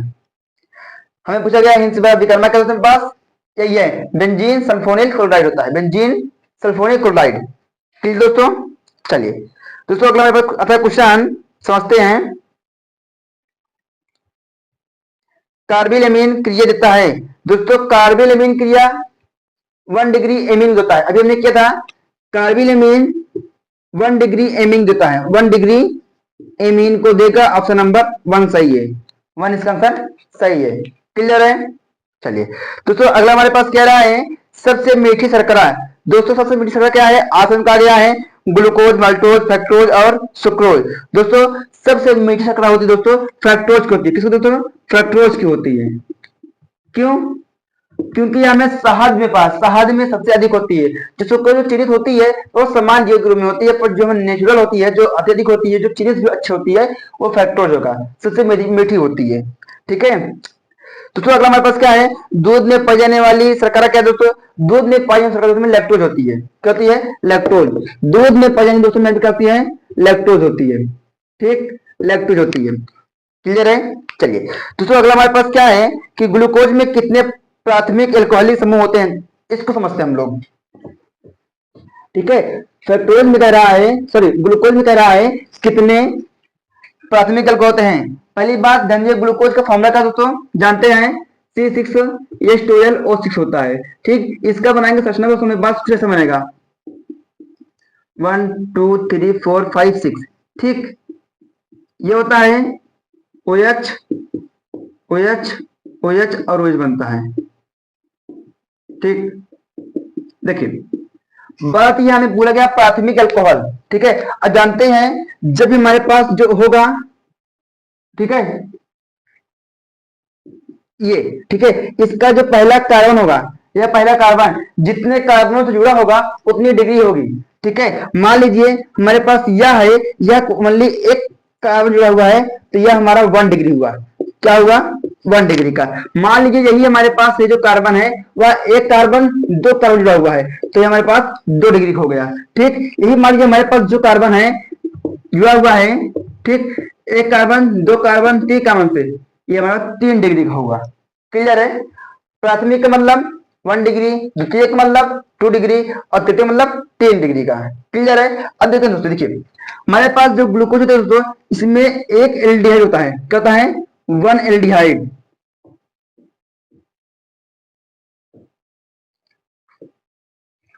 एल्डिहाइड। ठीक, आगे 1 2 3 4 5, इसमें दोस्तों 5 एल्कोहल होते हैं। एल्कोहल होते हैं जो 2 रूपों में होते हैं। किसमें? 2 रूपों में। पहला क्या होता है दोस्तों? प्राथमिक होता है, दूसरा द्वितीयक होता है। ठीक है दोस्तों, समझते हैं। हमारे पास ये OH है, ये क्या है? OH। इसके साथ कितने कार्बन है? यहाँ हुआ तो एक कार्बन दो कार्बन, मतलब ये 2 डिग्री का हुआ, 1 नंबर। ठीक, यहाँ पे OH है, यह एक कार्बन दो का, ये भी हुआ 2। इसके साथ 1 2, ये भी हो गया, 1 2, ये भी हो गया, मतलब 1 2 3 4। इसके पास 2 डिग्री के 4 एल्कोहल है। कितने हैं? 4। यहाँ एक कोयल लगा हुआ है जिसके साथ ये कार्बन हुआ, इसके साथ 1 कार्बन, कितने? 1 है। इसके साथ 1 प्राथमिक हुए। कितने हुए? 1 प्राथमिक। आपको बात में भाई, एक अल्कोहल में एक एल्डिहाइड 5 एल्कोहल होते हैं, जिसमें से 4 होते हमारे पास होते हैं द्वितीयक के, एक होते हमारे प्राथमिक के। हमने आपको बता दिया है। नेक्स्ट, क्लियर समझ आया? अब बात करते हैं कि कितने कार्बन है? 6 कार्बन है। कितने हाइड्रोजन है? 12 है। ऑक्सीजन कितने हैं? 6 ऑक्सीजन है। क्लियर है? चलिए अगला हम चलते हैं। चलिए चलिए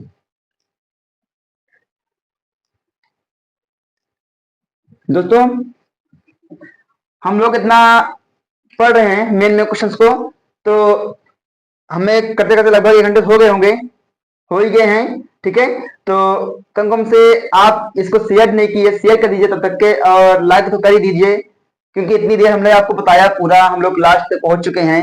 ठीक है, अभी और भी हमें बताना बाकी है, हम लोग पढ़ने वाले हैं, सीख भी रहे हैं। ठीक है, तो कुछ ना कुछ आप लोग कर लीजिए हमारे लिए। दोस्तों जानते हैं कि इसमें पैसा लगता नहीं है, बस आपसे मोटिवेट होते हैं, आप लाइक करते हैं, शेयर करते हैं, तो थोड़ा सा मोटिवेट होता है, हाँ कोई देख रहा है। ठीक है, चलिए दोस्तों अगला हमारे पास क्या कह रहा है कि डीएनए में कौन सा क्षारक नहीं होता है। ठीक है, और दोस्तों इसी में डीएनए रहने के दोस्त समझते हैं। ठीक है, होता क्या है दोस्तों ना, कि जो डीएनए होता है, आरएनए, हमसे क्वेश्चन पूछा कि डीएनए में कौन क्षारक नहीं होता है। अब मान लो पूछता है कि डीएनए में कौन क्षारक है, तो क्या करेंगे? तो जाने ना कि डीएनए होता है AGTC, एक ट्रिक होती है दोस्तों, इसको होता है AGUC। ठीक, ये होता है दोस्तों। डीएनए में ये क्षारक होते हैं, आरएनए में ये क्षारक होते हैं।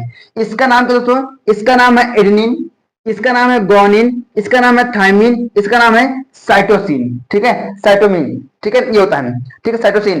दूसरे आते हैं एडेनिन, ग्वानिन, या क्या हमारा यूरासिल, यूरासिल। ठीक है, ये क्या हमारा साइटोसिन, ये हमारे पास होते हैं। ठीक, ये जो 4 है ध्यान देना, AGTC है, AGUC, अच्छे ध्यान से लिए, AGTC, AGUC, एक बार 2 बार पढ़ेंगे लिखेंगे दिमाग में आ जाएगा। A for adenine, G for guanine, T for thymine, C for cytosine, U for uracil. Clear है? यूरेसिल। दोस्तों हमें कहा गया है कि डीएनए में कौन सा क्षारक नहीं होता है। ठीक है, देखिए हमारे पास क्या कर दिया, ऑप्शन में दिया गया है थायमिन। थायमिन तो होता है, मेरे पास है ना, थायमिन है।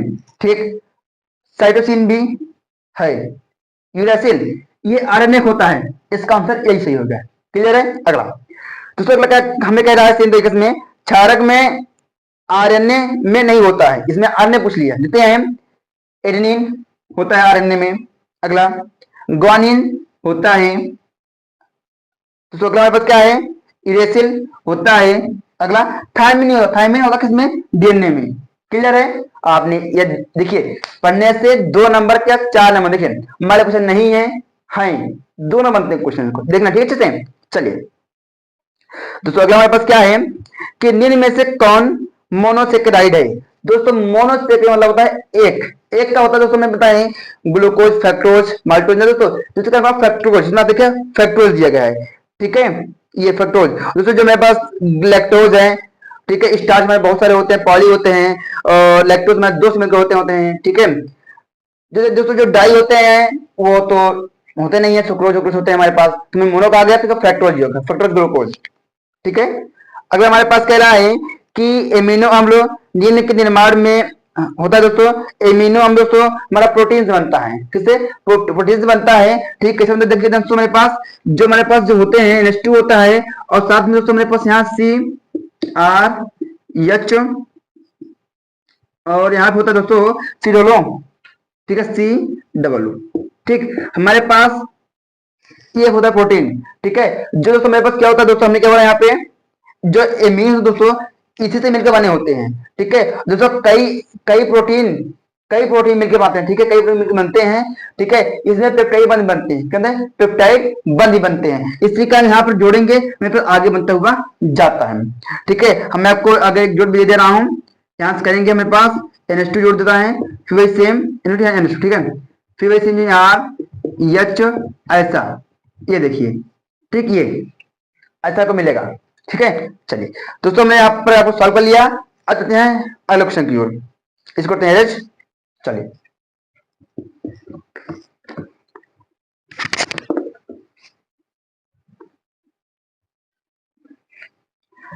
दोस्तों, आप समझते हैं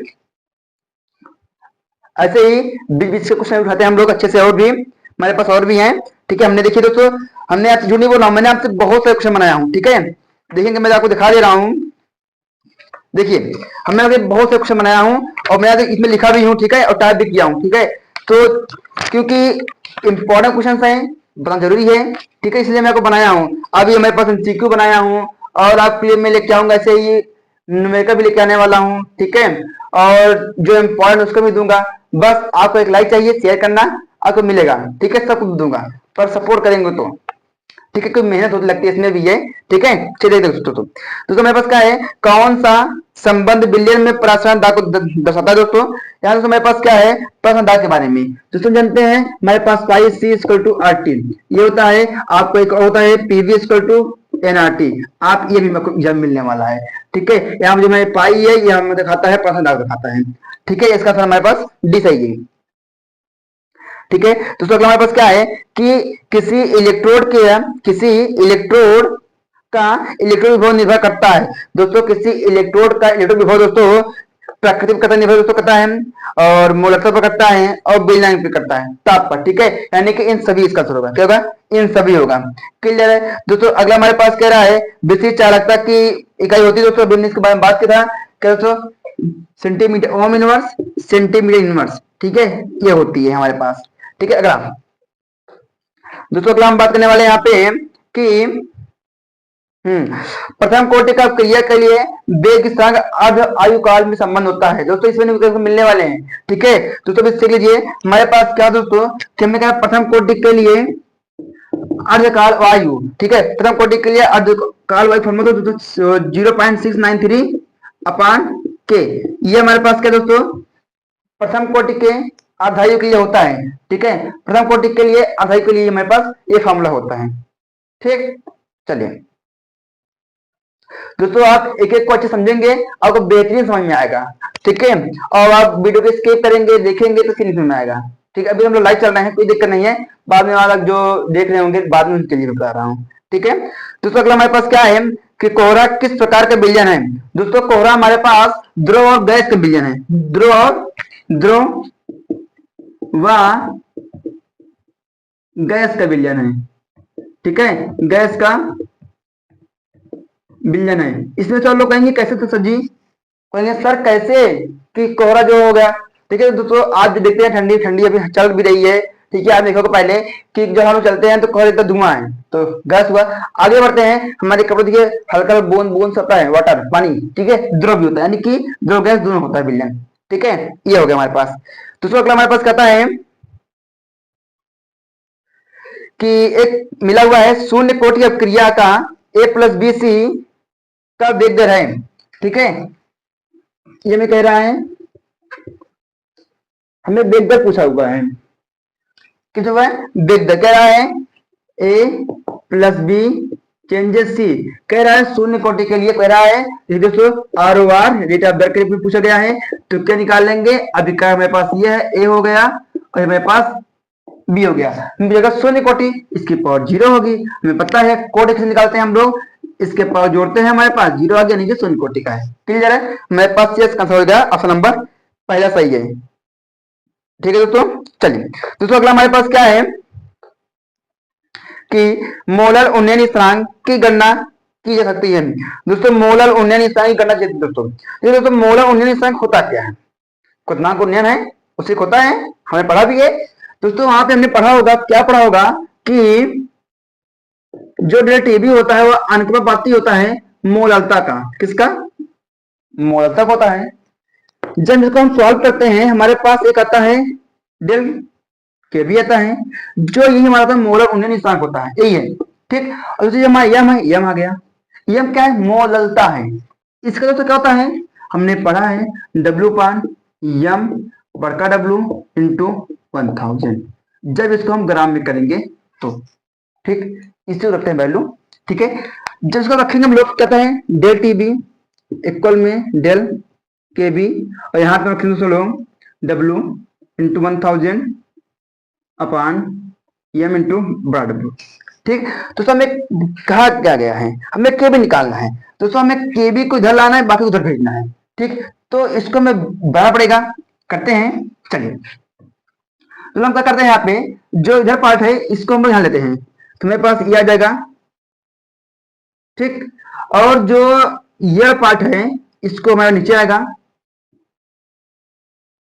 ठीक है, अभी मैं यहाँ करता हूँ। ठीक है, इंटू में डेल टी बी आ गया और इक्वल में पास डेल के बी डब्ल्यू इंटू 1000। ठीक, ये हो गया दोस्तों। जब इसको हम इस चीज को यहाँ लेके आएंगे मेरे पास ये आ जाएगा, नीचे जाएगा डब्ल्यू इंटू 1000। ठीक है, और ये हट जाएगा यहाँ पे, और ये बस आ गया हमारे पास। ठीक है, जो हमारे पास जो इस प्रकार का मैच खा रहा है दोस्तों, ऑप्शन सी मैच खा रहा है। ऑप्शन सी देखेंगे, कह रहा है के B del T B M into W और 1000 डब्ल्यू, हमारे पास जो यही मैच खा रहा है। ठीक है, ये वाला क्लियर है, हमने आपको बताया। ठीक है, क्वथनांक उन्नयन से बनाएंगे, इसके बाद समापति होता है, इसको टाइम के बाद के भी आ गया, स्थिरांक आगे में सॉल्व करने का आंसर आ गया। ठीक है, चलिए तो अगला हमारे पास देखते हैं इज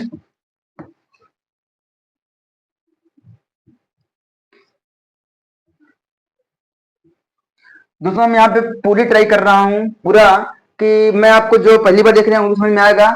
और इतना तो है नहीं कि आप लोगों ने क्लास 12th में है तो कुछ पढ़ा नहीं होगा, हमें उम्मीद है, पूरा विश्वास है कुछ न कुछ तो पढ़े होंगे। ठीक है, और जो नहीं पढ़े हैं उनके लिए भी तो वरदान मिलेगा इसमें, आपको कुछ न कुछ में तो ज्ञान मिलने वाला है आज। ठीक है, चलिए तो अगला हमारे पास क्या है कि हमारे शरीर में रिजर्व ग्लूकोज का काम करता है। हमारे शरीर में रिजर्व ग्लूकोज काम करता है, तो क्या करता है? Sucrose, starch, fructose, glycogen. दोस्तों ग्लाइकोजन होता है जो हमारे शरीर में रिजर्व ग्लूकोज का काम करता है। ठीक है, ग्लाइकोजन। दोस्तों अगला हमारे पास क्या है? एंजाइम होते हैं। अगला क्वेश्चन क्या है हमारे पास? एंजाइम होता है दोस्तों। एंजाइम तो प्रोटीन होता है, क्या है? प्रोटीन। एंजाइम एक प्रोटीन है, क्या है? एंजाइम एक प्रोटीन होता है। दोस्तों अगला हमारे पास क्या है कि विटामिन ए की कमी से होने वाला रोग क्या है दोस्तों? विटामिन ए की कमी से होने वाला रतौंधी, क्या है? रतौंधी। विटामिन ए के रोग से होता है रतौंधी, विटामिन से होता है स्कर्वी, और विटामिन बी से होता है बेरीबेरी। ठीक है, विटामिन ए के कमी से रतौंधी, विटामिन सी के स्कर्वी होता है काम। ठीक है, विटामिन सी के दोस्तों बेरीबेरी। ठीक, हास्य गैस, हंसने गैस क्या है? N2O, N2O। हंसने वाली गैस कौन सी है?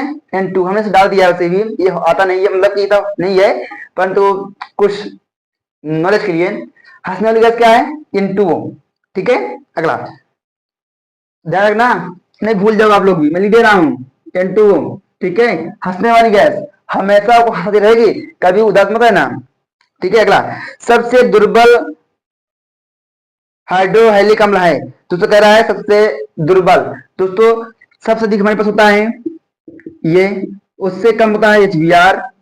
ठीक है, उससे कम HCl, उससे कम HCl। ठीक है, यानी कि हाइड्रोजन फ्लोराइड सबसे कम है। ठीक है, दुर्बल वाला। दोस्तों अगला हमारे पास क्या है, लेंथेनर श्रेणी में सामान्य आक्सीकृत अवस्था है। दोस्तों कह रहा है आक्सीय अवस्था। दोस्तों आक्सीय अवस्था बात कर रहा है लेंथेनर के लिए, हमारे पास क्या होता है दोस्तों, +3 होता है। क्या होता है, +3 इसका आक्सीय अवस्था ये होता है। ठीक दोस्तों, आपने इतनी सारी चीजें सीखी, ठीक है। अब हमने आपको बहुत कुछ सिखा दिया आज क्लास में, ठीक है। आगे हम सीखने वाले हैं, बहुत अच्छे अच्छे क्वेश्चन को मिलने वाले हैं, तो इसको करते हैं एरेज।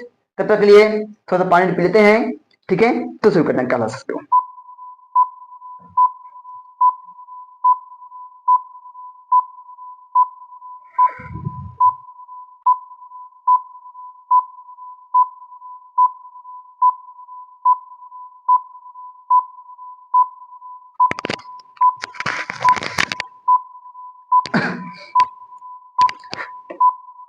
दोस्तों आप कहाँ गए?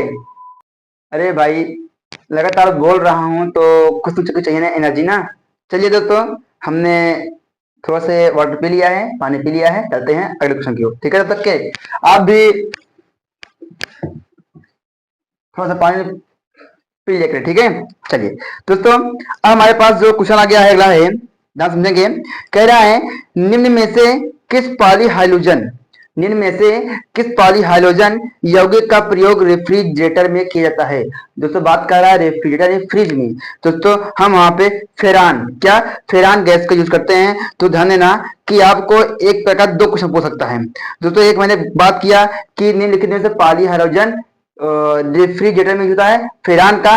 कई पूछ सकता है कि निम्नलिखित में से कौन सा यौगिक प्रशीतक है, मतलब ठंडी करता है, तो तुम्हें कहा फेरान ही होता है। दोस्तों कई पूछ सकता है कि फेरान का फॉर्मूला दोस्तों क्या होता है, यानी कि किस रूप में, और सूत्र का दोस्तों क्या करेंगे हम लोग, CF2Cl2, ठीक है। हमारे पास ये होता है CF2Cl2। दोस्तों मैं आप लिख भी दे रहा हूं, ठीक है, आप ध्यान देना, फेरान, ठीक है, फेरान, फेरान यानी क्या है, CF2Cl2। ठीक है दोस्तों, धन्यवाद। इसके बारे में यह प्रतिशत के रूप में काम आता है, रेफ्रिजरेटर में काम आता है, फ्रिज का वही रूप होता है, ठीक है दोस्तों। चलिए दोस्तों, हमारे पास अगला क्वेश्चन कह रहा है कि समझेंगे,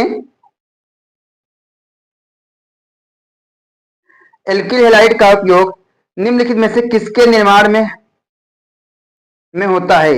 एल्किल हैलाइड का प्रयोग निम्नलिखित में से किसके निर्माण में होता है। दोस्तों कह रहा है कि एल्केन, एल्कीन, एल्कोहल और इनमें से कोई नहीं। दोस्तों यहाँ पे हम समझने वाले अच्छे से, इसको हम बेहतरीन से करेंगे एक्सप्लेन, और एक एक को समझने वाले हैं। चलिए, हमसे बोला गया एल्किल हैलाइड, ठीक है। दोस्तों जानते हैं एल्किल हैलाइड हुआ RX का रूप है, किसका है, RX का। हमें कहा गया कि किसके रूप में, दोस्तों देखिए, तो जब इसमें RX का होता है, पता है एल्किल समूह है, ये हमारा हाइड्रोजन समूह का हाइड्रोजन जो Cl Br I रखते हैं, ठीक। यहाँ पर मेथिल एथिल प्रोपिल कोई भी, मान लीजिए हम यहाँ पे ले रहे हैं CH3 CH2 एथिल ले रहे हैं और Cl, ठीक, के साथ हम करते हैं हम लोग NaOH की क्रिया। क्या करेंगे, NaOH क्रिया जब करेंगे दोस्तों मेरे पास क्या मिलेगा, CH3 CH2 OH और NaCl बाहर। हमने देखा कि एल्किल हैलाइड हमारे पास एल्कोहल बनाने में काम आया, किसके बनाने में, एल्कोहल बनाने में। क्लियर है। अगला दोस्तों जब इसे क्लिक कराएंगे हम लोग CH3 CH2 Cl के साथ, ठीक।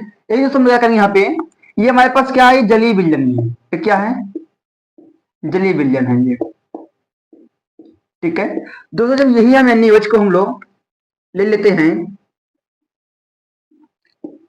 एल्कोहलिक माध्यम में, किसमें, एल्कोहलिक माध्यम, एल्कोहल में, जो इसके पास है सब कुछ बाहर निकल फेंकेगा, NaCl दे देगा, NaCl देगा, और इसके पास जो यहाँ पे ये है, ये अल्फा, ये बीटा है, बीटा से निकाल देगा, तो हमारे पास क्या बनाएगा, CH2 बनाएगा, यहाँ पे CH2 बनाएगा, यश निकाल कर देगा OH को, दोस्तों मेरे पास बना देगा H2O। आपने पढ़ा होगा डिहाइड्रोजनीकरण में, ठीक है, किसमें, या आपने पढ़ा होगा बीटा एलिमिनेशन में, ठीक है, विलोपन में, आप कोई भी कह सकते हैं, ठीक। NaCl बना दिया, इसका यश निकला, इसको दिया, जल बना दिया, ठीक। हमें पता है इसका 2 स्थान खाली हो गए हैं, ठीक, पूर्ति करने के लिए एक बाण लगा देंगे, हमारे पास क्या बन गया, एल्कीन ग्रुप बना दिया। ये क्या है, एल्कीन बन गया हमारे पास। क्लियर है, दो बना लिया। इंपॉर्टेंट है, ध्यान दीजिएगा। जब होता है इससे निकालने के लिए, अभी से भी अच्छे से। ठीक है, अगला अगला हमारे पास क्या है, हमारे पास क्या हो गया, एल्कोहल और एल्कीन। अब एल्केन बनाने में क्या हम यूज करेंगे, देखते हैं इसके लिए हम लोग। दोस्तों एल्केन बनाने के लिए हम लोग, आपने एक पढ़ा होगा वुर्ज क्रिया, पढ़ी होगी, हाँ। जब इसकी क्रिया सोडियम के साथ करते हैं शुष्क ईथर की उपस्थिति में, शुष्क ईथर की उपस्थिति में कराते हैं दोस्तों, हमारे पास क्या होता है, NaCl को बाहर निकालता है ये चीज। ठीक, और ये जो है ना, ये हमें उच्चतर मिलता है, डबल होता है, डबल हो जाएगा तो CH3 CH2 CH2 और CH3 बनाता है, जो हमारा एल्केन का रूप होता है। क्लियर है, बात में आई। हमने देखा कि एल्के हैलाइड से एल्कोहल बनाया, एल्के हैलाइड से हमने एल्कीन बना दिया इन, और एल्के हैलाइड से हमने एल्के बना दिया, यानी कि तीनों बना सकते हैं हमने। इसका आंसर इन सभी। क्लियर है, इसी बात पे एक लाइक ठोक दीजिए। और हाँ, आज मैं चाहता हूं इस वीडियो पर ज्यादा से ज्यादा शेयर हो जाए। ठीक है, लाइक बढ़िया है। ठीक है, अच्छा कमेंट कैसे लगा आपको वीडियो बनाना। ठीक है, कुछ कमी हो वो भी बताना जरूरी है। ठीक है, चलिए दोस्तों अगला हमारे पास आने वाला क्वेश्चन देखने वाले हैं। हमने दोस्तों सीख लिया तक के। अब हमारे पास क्वेश्चन निम्नलिखित में से किसका उपयोग निश्चेतक के रूप में किया जाता है, निश्चेतक मतलब बेहोश करने के लिए। दोस्तों निम्नलिखित में से निश्चेतक का यूज हम लोग क्लोरोफॉर्म करते हैं, किसका, क्लोरोफॉर्म का करते हैं। किसका करते हैं, क्लोरोफॉर्म, CaCl3। ठीक है, CaCl3 हमने अभी आगे पढ़ा था। ठीक है, और क्लोरोफॉर्म फार्मूला और सूत्र CHCl3, CHCl3। क्लियर दोस्तों, अगर दोस्तों अगला हमारे पास आने वाला है कि SN1 अपक्रिया के लिए निम्नलिखित एल्केहाइड अपक्रिया क्रमशीलता है, अभिक्रिया क्रमशीलता है। दोस्तों यह पढ़ने वाले हैं इंपॉर्टेंट के रूप में। ठीक है, इसको करते हैं दोस्तों। अभी तक हमने जो सिखाया वो भी इंपॉर्टेंट है, ध्यान देना। यह हमारा जो क्लास आज शुरू हुई दोस्तों, पूरा इंपॉर्टेंट के क्षेत्र पे है ये। ठीक है,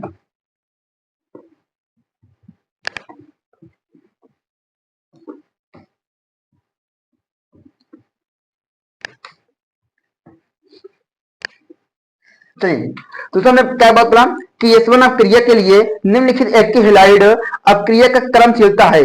दोस्तों क्या होता है हमारे पास, हमें पता है हमारे पास IBr, ठीक है, और ClF होता है।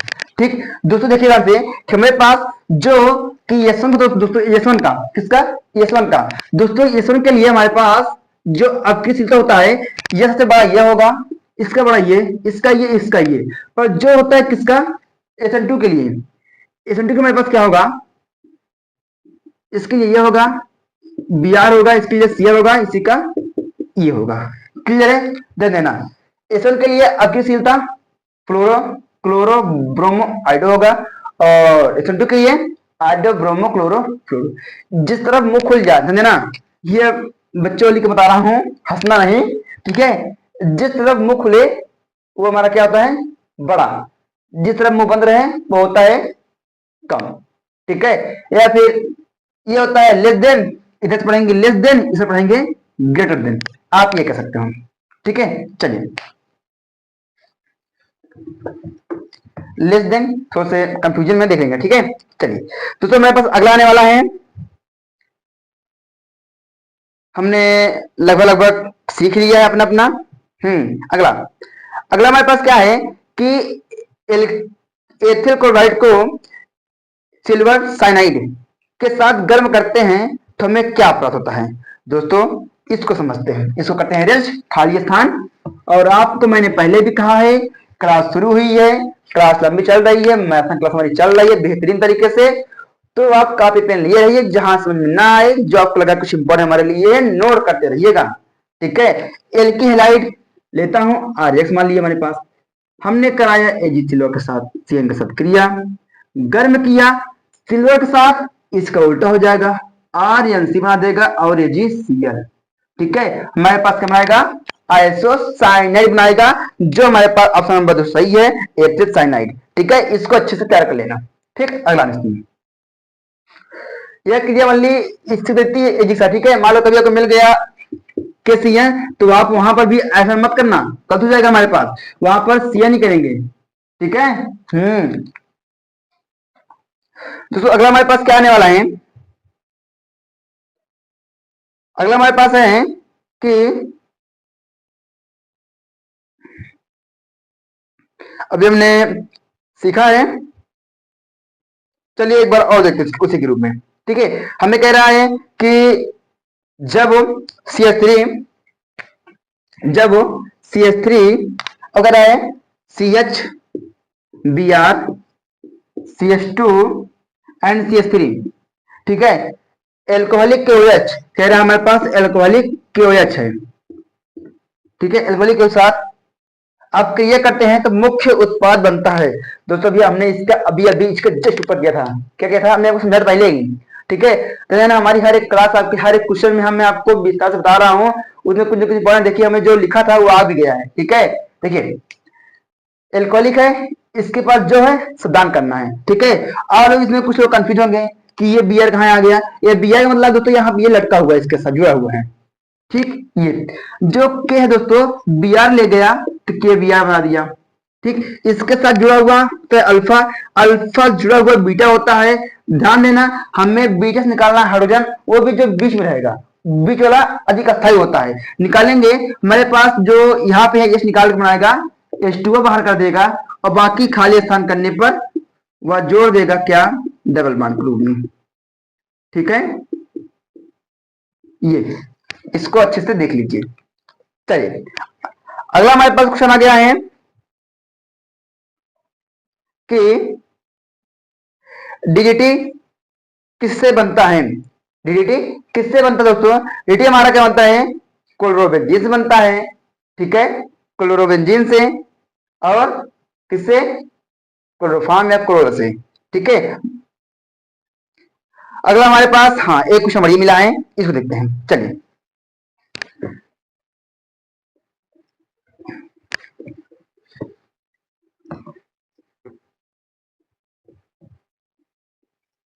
दोस्तों हमारे पास अगला आ गया है कि क्या कह रहा है, K4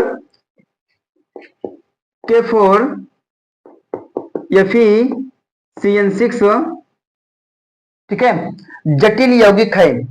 ऑप्शन में है होमोलेप्टिक, हेटेरोलेप्टिक, दोनों इनमें से कोई नहीं। बात ये होमोलेप्टिक हेटेरोलेप्टिक, दूसरा है ना, जब भी आपको इस तरह कॉम्प्लेक्स बने, क्या मिले, कॉम्प्लेक्स, कॉम्प्लेक्स मिलेगा, जो हमारे पास होते हैं लिगेंड, लिगेंड के साथ जो होते हैं क्या, सेंट्रल एटम, सेंट्रल एटम में जब भी सेंट्रल एटम को जब एक ही तरह के लोग घेरे रहेंगे, जैसे सीएन है तो सीएन से घेरा हुआ है। ठीक, घेरा हुआ है ना, तो ये क्या हुआ, होमोलेप्टिक। यही मान लीजिए मैं बात को इसी में कि कोई और पार्ट जुड़ गया हुआ, मान लीजिए यहाँ जुड़ गया है, Cl2 जुड़ गया है। ठीक है, तो मान लीजिए किसके साथ अदर लोग आ गए हैं, Cl भी। ठीक, अब क्या हुआ, ये अलग अलग हुए, डिफरेंट हो गए, ये हो गया हेट्रोलेप्टिक। जब लिगेंड सेम होंगे होमोलेप्टिक, जब अलग होंगे तो हेट्रोलेप्टिक। तो इसका ऑप्शन नंबर ए सही है, होमोलेप्टिक। क्लियर है, चलिए तो हमारे पास अगला क्वेश्चन आ गया है, लुकास अभिकर्मक या लुकास अभिकर्मक होता है। ठीक है, तो यह लुकास का सूत्र क्या होता है दोस्तों, ये समझते हैं। दोस्तों हमारे पास क्या होता है, लुकास का सूत्र होता है दोस्तों, सांद्र HCl, और क्या दोस्तों, निर्जल ZnCl2। ठीक, इसी दोस्तों कभी कभी अनाद्र मिलता है। ठीक है, अनाद्र, इसको ध्यान देना। चलिए तो मेरे पास अगला क्या आने वाला है, ठीक है, और हमने बाकी आपको सिखाई दिया है।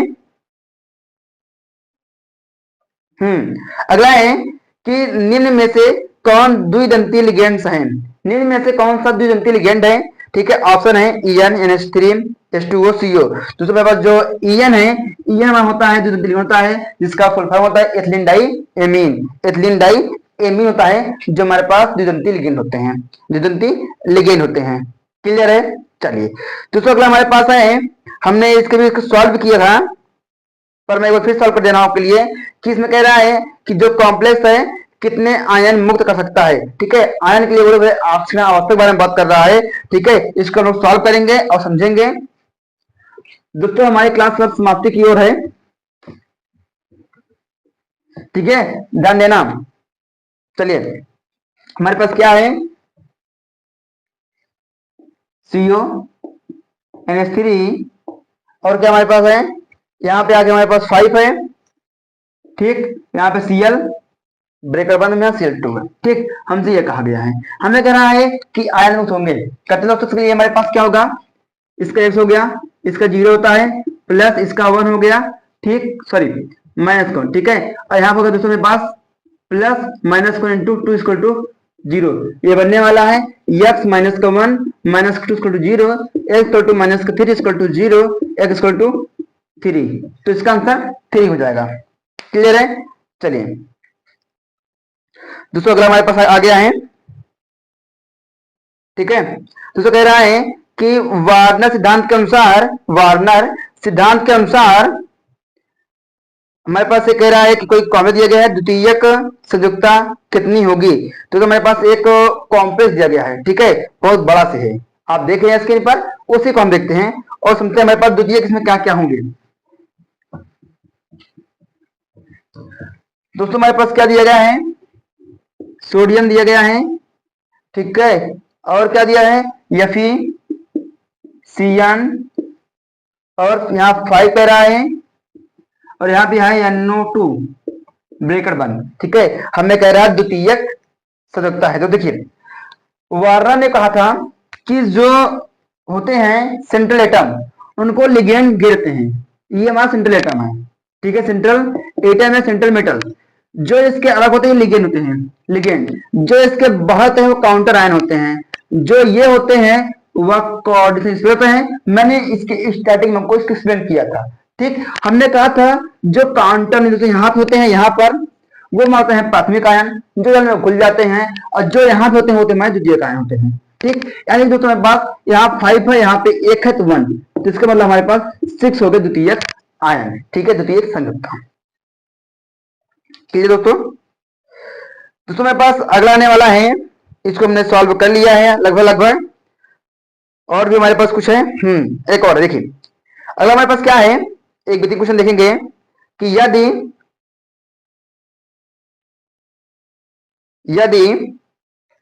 डेल हमारे पास है, एडजस्ट करते हैं इसको।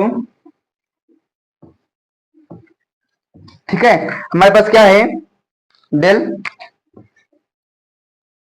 डेल ओ पी कह रहा है। ठीक, तो D6 के लिए T2G और वह Eg में इलेक्ट्रॉन की संख्या होगी। दोस्तों जानते हैं कि हमारे पास जो ये कह रहा है ग्रेटर देन P, ठीक है, D जानते हैं, हमारे पास D का ध्यान पता है, D में कुछ ये होते हैं इलेक्ट्रॉन 1 2 3 4 या 5। हमें पता है कि जो स्टार्टिंग होता है ये 3 खाने ये होते हैं T2G होते हैं, ये हमारे होते हैं Eg होते हैं। आपने पढ़ा होगा CF के बारे में, CF। ठीक है, उसी में होता है दोस्तों 6 बोला गया है। पहले हम भरते हैं E2G को 1 2 3 4 5 6 और ये खाली होते हैं। ठीक है, देखिए दोस्तों कुछ ये फॉर्म इसी की जब चेंज होता है दोस्तों, कुछ ये ऐसा बनता है, आपको मैं कर दे रहा हूँ ऐसा, ये कुछ ऐसा बनते हैं। ठीक है, यहाँ पे ऐसा। ठीक है, फिल करते हैं हम लोग, ऐसा होता है हमारे पास, फिर वहां जाता है।